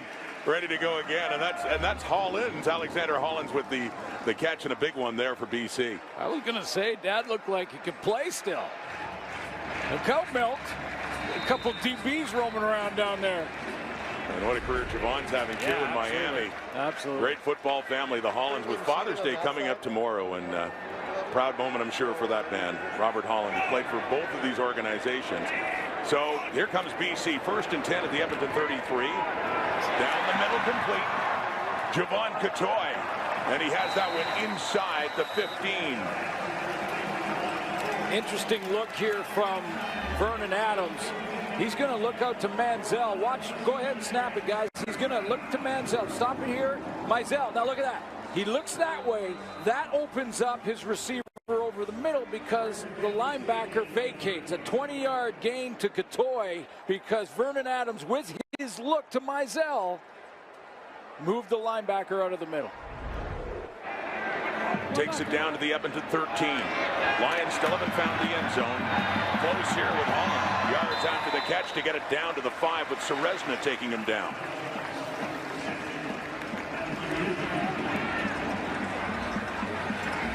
And a 2nd and short coming up. Got a drive going, though, BC Lions. Is this Mizell time? In the first half, they were close to getting a touchdown. And the little toss to Eberhardt, who couldn't hang on to it, settling for a field goal. So down, just approaching the 5 now in a 2nd and 2.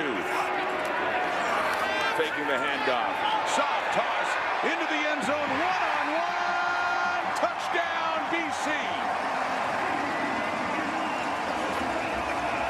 Dominic Rhymes. Adams to Rhymes, hooking up again for the 3rd time this season. Throw the fade. I talked about the great height in that slot back position with Dominique Rhymes at 6'4" and Justin McInnis at 6'5". Well, that's why that height pays off. You just throw it up there, put a lot of air under it, and then let your receiver do the rest of the work. Again, Rhymes can see when the ball's arriving. He doesn't give it away with his hands early. Guy Gray, just he doesn't know when the ball's going to drop over his shoulder. So Rhymes wins that one-on-one battle as White has the point after, and finally BC in their home opener have a touchdown in this game and are very much in charge late in the 3rd quarter, just 30 seconds ago, and a 19-0 lead. You know, when your defense is kind of winning the game for you to this point, the offense wants to contribute. You heard Dominic Rhymes say that as he went in at halftime, and then he comes back out, and you know he's happy about this one. Vernon Adams, nice throw, let his big tall receiver go up and get it. But I love the Vernon Adams play to where he looked off to Mizell and then went over the middle to Catoy. It just that's when you know your quarterback's starting to get in that rhythm. And why not get number 19 going with the jump ball?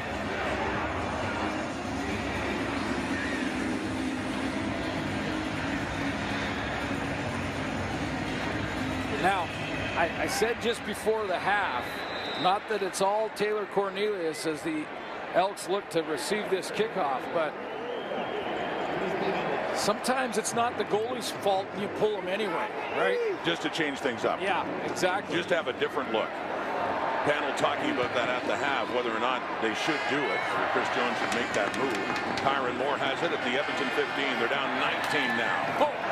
And he is met. Isaiah Messam comes in and just takes him down on the spot at the 30. Man, I love the teams. You know, first of all, it's where you make a football team. Secondly, the hits and some of the action we see on the special teams in Canadian football is so good. I mean, that big Janarian Grant run last night, one of the best I've ever seen, and then big hits like this, fighting to get down there, ballroom brawl all the way down to try and beat your man, and then just stepping up with a huge hit on the cover teams. That fires him up in the BC sideline if the touchdown didn't already. Faking it to Brown, rolling to the right. Cornelius still in this game as he just tiptoes out of bounds after a gain of close to 10 yards. Call it 8 for Edmonton. Well, that's what we haven't seen much. Remember last year? He ran a lot. Yeah. I mean, the leading rusher in Edmonton was their quarterback. Now, he did take that internal organ injury late in the season. Maybe that's haunting him a little bit. I don't want to, guess at that. Kyle Loxley coming in on short yardage, but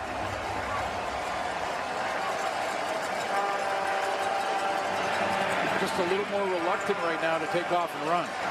Loxley in the 2nd and 2. Josh Woods jumping up right on his back. Had to get to the 40. He got close to it. Looks like a first down coming up here for Edmonton in the final play of the third quarter.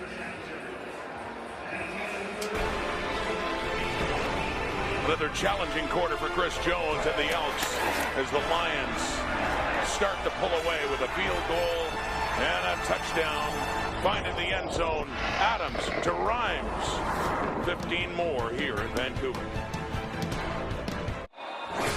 BC Lions home opener, and they're taking charge through 3 quarters now. The numbers offensively, Suits, are not pretty in this one. Edmonton's offense still struggles to get it going. Yeah, again, it's not all on Taylor Cornelius, but what does Edmonton and Chris Jones have to lose right now by throwing Kyle Loxley out there and seeing what an athletic quarterback can maybe do, maybe run a little bit of the RPO game and get his running backs involved in that and get Kyle Loxley running around. I mean, you got a goose egg after 3 quarters. And by the way, I will never try and tackle you.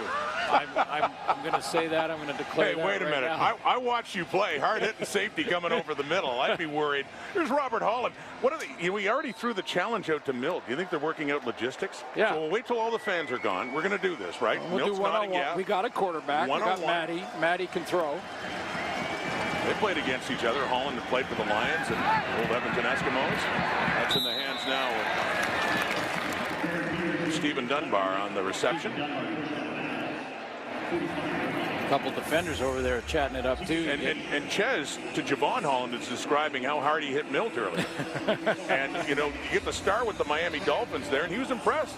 Ches. I love what he said though when Farhan interviewed him, talking about coming back to the community, coming back and letting the fans know that this was an important part of their life in Canadian Football League, and Robert was an all-star player.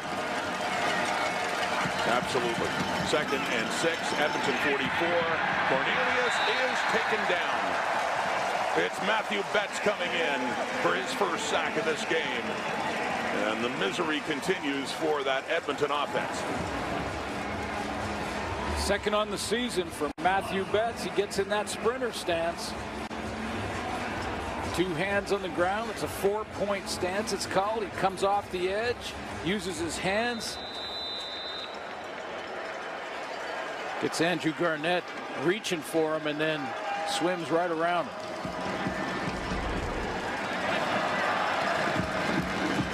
Jake Julian standing back at the 25. He's been a busy man, unfortunately for Edmonton in this game. As some heat was coming too, as Julian does get it away for Terry Williams at the Lions 20. And breaking off to his right, and they have it covered up nicely now with a flag coming out after a 45-yard punt.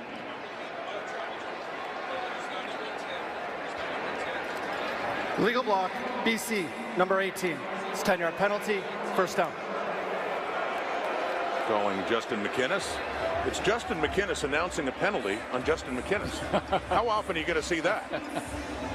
We're in the nexus of the universe. We really are. Now I'm quoting Seinfeld. So. You're quoting a lot tonight. You're keeping me going here. That was movie Kramer. quotes, TV quotes. Yeah, that was Kramer.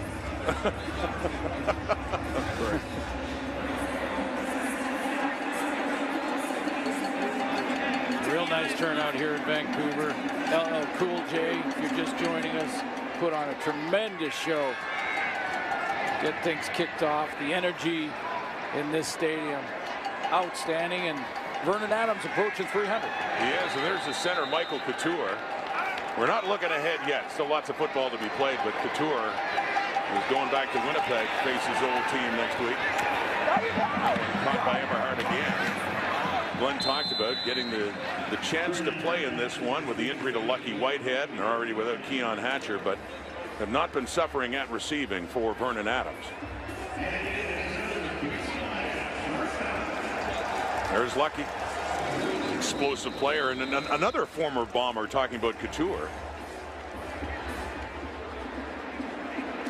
Understand from Farhan Keon Hatcher expects to be back for that game next week in Winnipeg.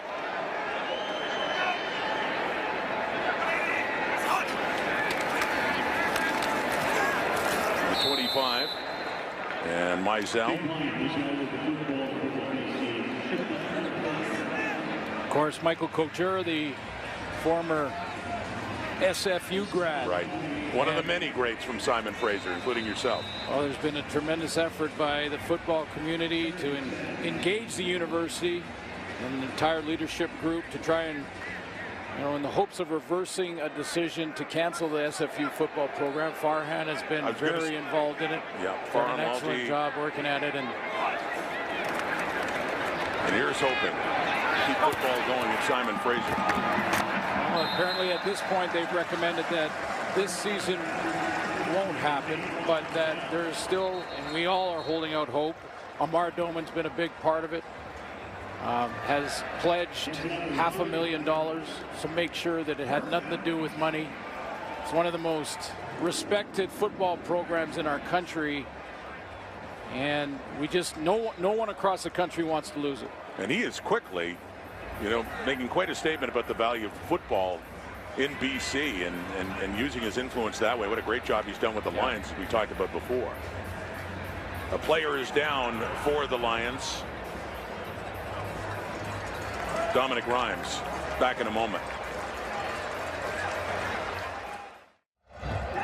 It has been a great day here in Vancouver for the BC Lions long before kickoff, and give that man, Amar Doman, the owner of the team, the credit. You talked about, it goes beyond the CFL, and that's significant what he's been doing with the Lions since he took over the team in August of 2021, but also the contribution to keep Simon Fraser's football program alive. Alumni trying to match, get close to $1 million there, and let's hope that the university does the right thing and brings back football, hopefully in Canada West. I know there's a lot of steps that have to be taken, but Amar Doman, you know what he's doing? He is concerned and supporting and building the entire football ecosystem in this province.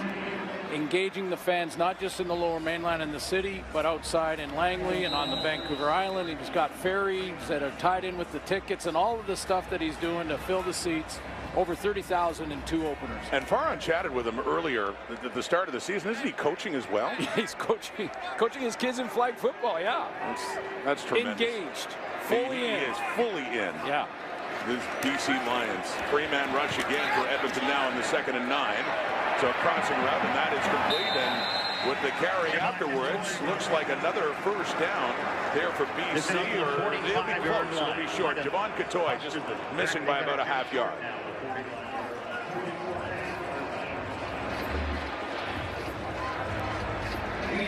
Just tripped up where he picks up a couple of Elks tacklers there. He's contributed. He's had a good football game. I mean, not just with his hands on the ball, but when he's away from the ball, they ask him to almost become a tight end at times. His 4th year in the CFL. Speaking of Langley. Played with the Langley Rams? Langley Rams, yeah. Javon Catoy. Folks out in Langley out to games, and there's a bunch of them here tonight. About a yard they need. Dominic Davis in on short yardage. Rarely misses. He just keeps driving. he was not down, so first down and more. A couple of extra yards for Dominic Davis, formerly of the Alouettes, the Red Blacks, and starting his career in Winnipeg.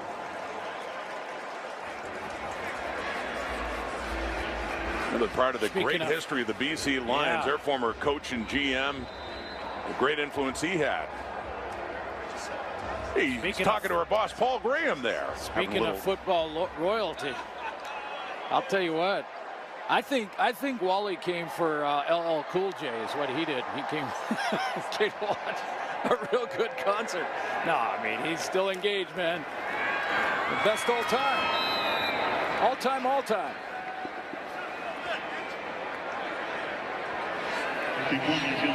Initially retired after they won the Grey Cup in 2011, and then came out of retirement to coach them a few more years.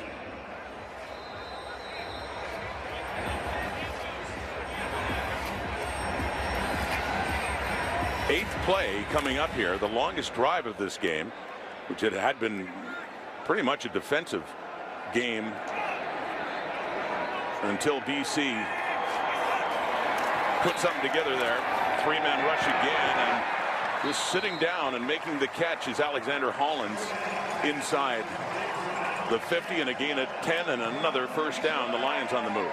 Yeah, you know, this has been a pretty solid effort for three quarters from the Elks, even though they're down 19-0 from the Elks defense. But I'm noticing their body language just sort of drop. I mean, when your offense is not giving you any hope, and that's what's happening tonight. You know, and I hate to say it, but again for the Elks, you just start as a defense. It's a human instinct. You just have to fight that self-doubt. You have to fight that you're gonna. You know, does it matter if we stop them? We can't get any points on the board. Little play fake, and Adams takes off, and he slides down. See the hands on the hip. That's another sign. It's Connie Ely in the middle there. He just put his hands on his hips, and. When you start kind of showing that body language, that's when you give one up. And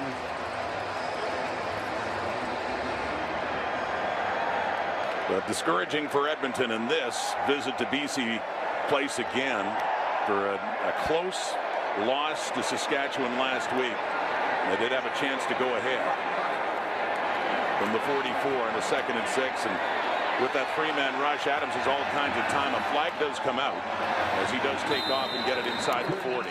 Flag in the Edmonton secondary.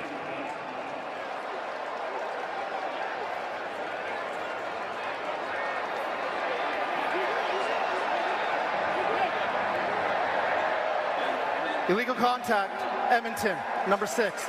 It's a 10-yard penalty, first down. We saw Dominic Grimes injured earlier on. Let's get an update from Farhan. Yeah, Dominic Grimes done for the game with a foot injury, his right foot. You can see him there icing it. Just going over there and talking to him and seeing his gesture, it seems like this is more precautionary than anything else, given the score and how much time left in the game. But certainly BC can ill afford to lose another receiver with Lucky Whitehead and Keon Hatcher out. Although, as you mentioned, both are expected back soon. Lucky tells me he'll be practicing Monday. Hatcher should be back for the Toronto game, coming off the 6th game early. Daniel Peterman into the game for BC now. All right, Farhan, and Mizell, the ball carrier, to get it inside the 30. They just keep grinding down now, a 19-point lead, and it's. Yeah, I mean, this has been a drive to just grind the clock. You've got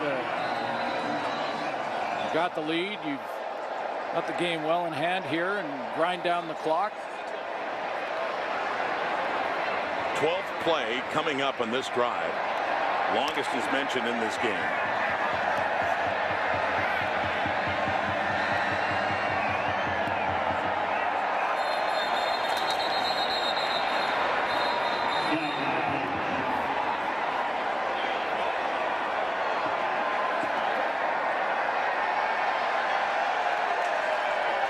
Time count violation, BC, number 3. It's a 5-yard penalty, remains 2nd down. 2nd and 10, but the Lions in field goal range again for Sean White.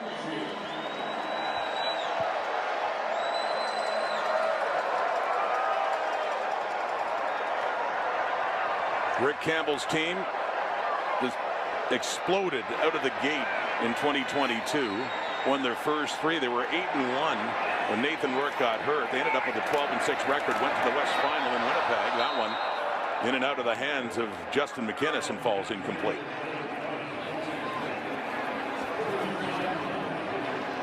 Kyle Loxley, I've been watching the Edmonton bench, and he just got up and started throwing the football around, and I'm wondering if this next series, after this field goal attempt by Sean White, that we will see Loxley. I talked to him or Chris Jones before the first game of the regular season, and I asked him about Kai, and he's taking the second team reps. He said, he runs the offense very well, very efficiently in practice. So I'm confident if we have to go to him.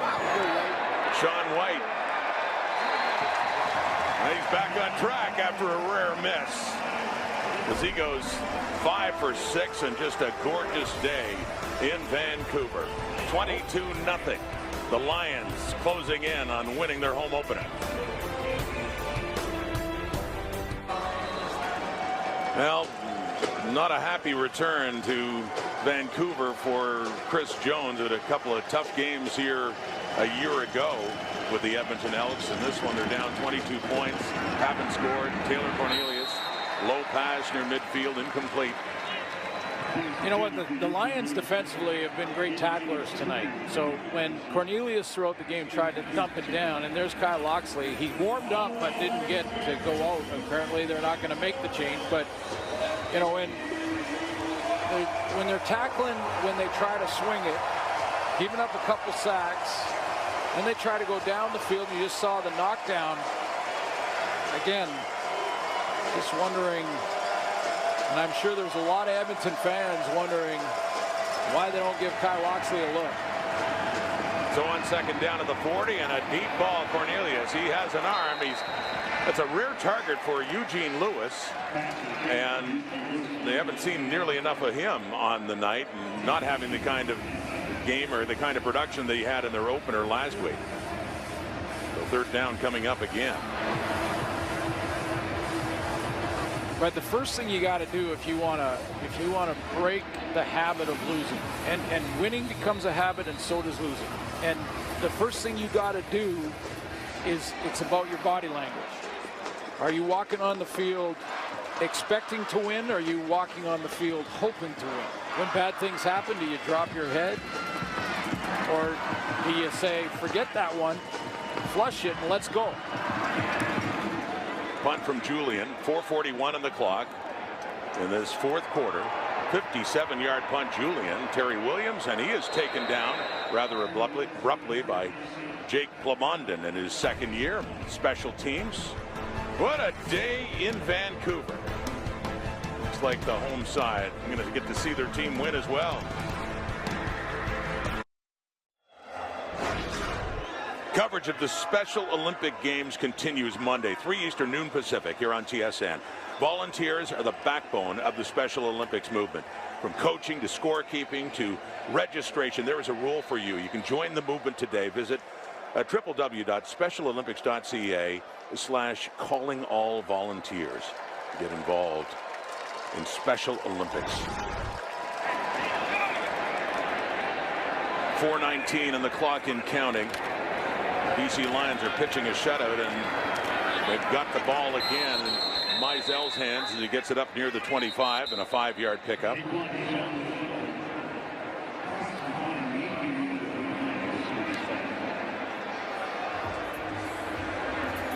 Is it too early to mention the possibility of? Well, I think they're about that time now. Yeah, probably 3-minute warning. I would say this is definitely the last, but that Vernon Adams would come out as well. Different reason.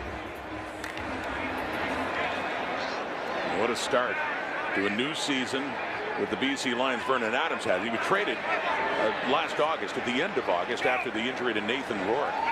Filled in admirably until Rourke came back late in the season in time for the playoffs. Here's a deep look. Adams. Oh, what a catch. What a catch, McInnes.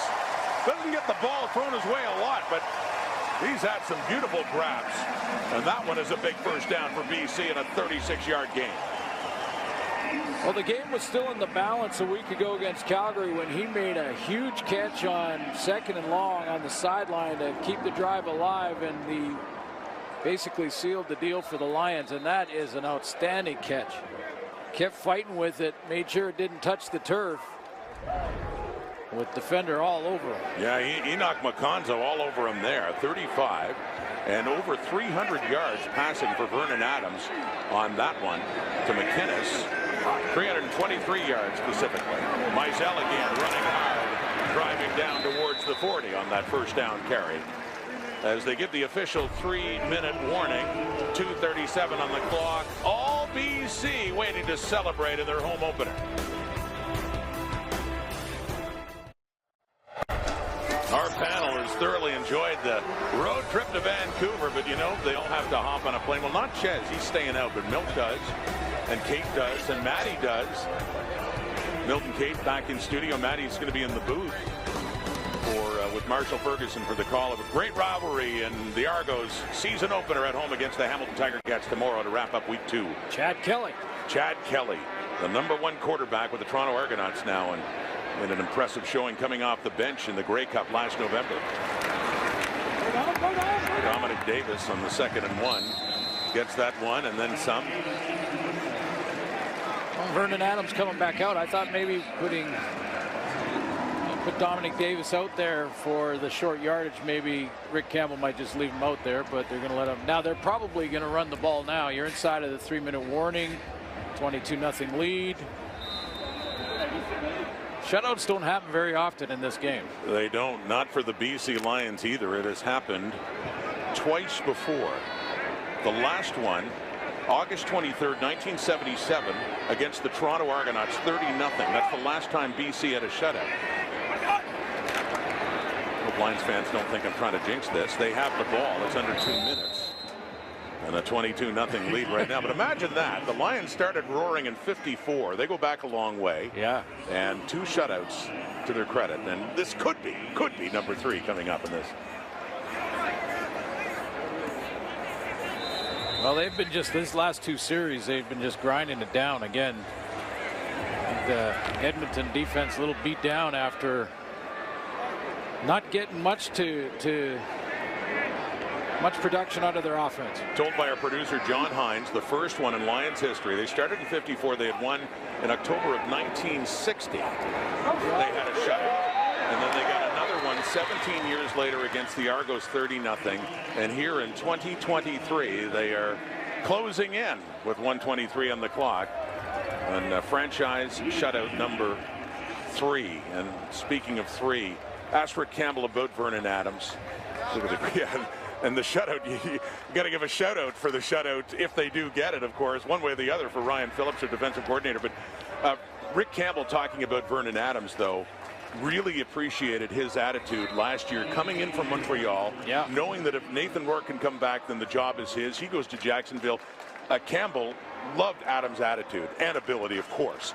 And no hesitation at all to make him the #1 quarterback for the BC Lions. Well, you know, he's always been a team guy.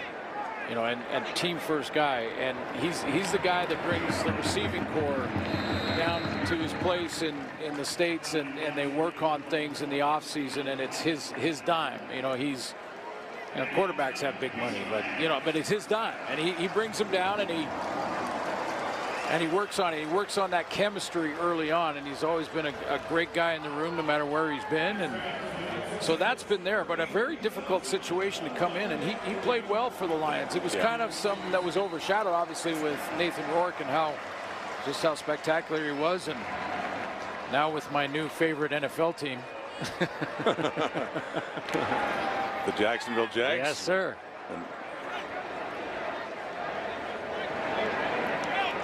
Oh, Canada, get them on the field down there, I'm telling you. You're going to love what you see.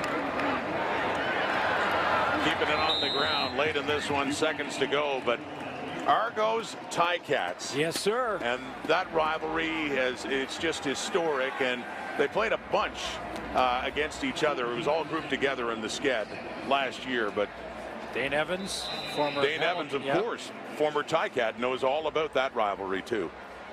And nice pickup, too, by the Lions, by the way, to get Dane Evans as the backup to Vernon Adams. That's not a bad insurance policy, is it? Absolutely. Yeah. So Evans played in a lot of those games against Toronto. So in Toronto for the Grey Cup champions, and they get their rings and they take on their biggest rival tomorrow to wrap up week 2 in the CFL on TSN. Oh, and by the way, the first 10,000 fans get a replica ring. There you go. And that it would be cool. I mean, show up early. I'll tell you what, 10-year-old Glenn Suter would just love that. You'd be there. I'd be first in line to get the replica ring. But hey, this is you know, making a mark. Brian Phillips pitching a shutout. That's it. 0-0 victory formation. Doesn't happen very often in Canadian football, and the Lions just got it done on defense. Well, a big shout out.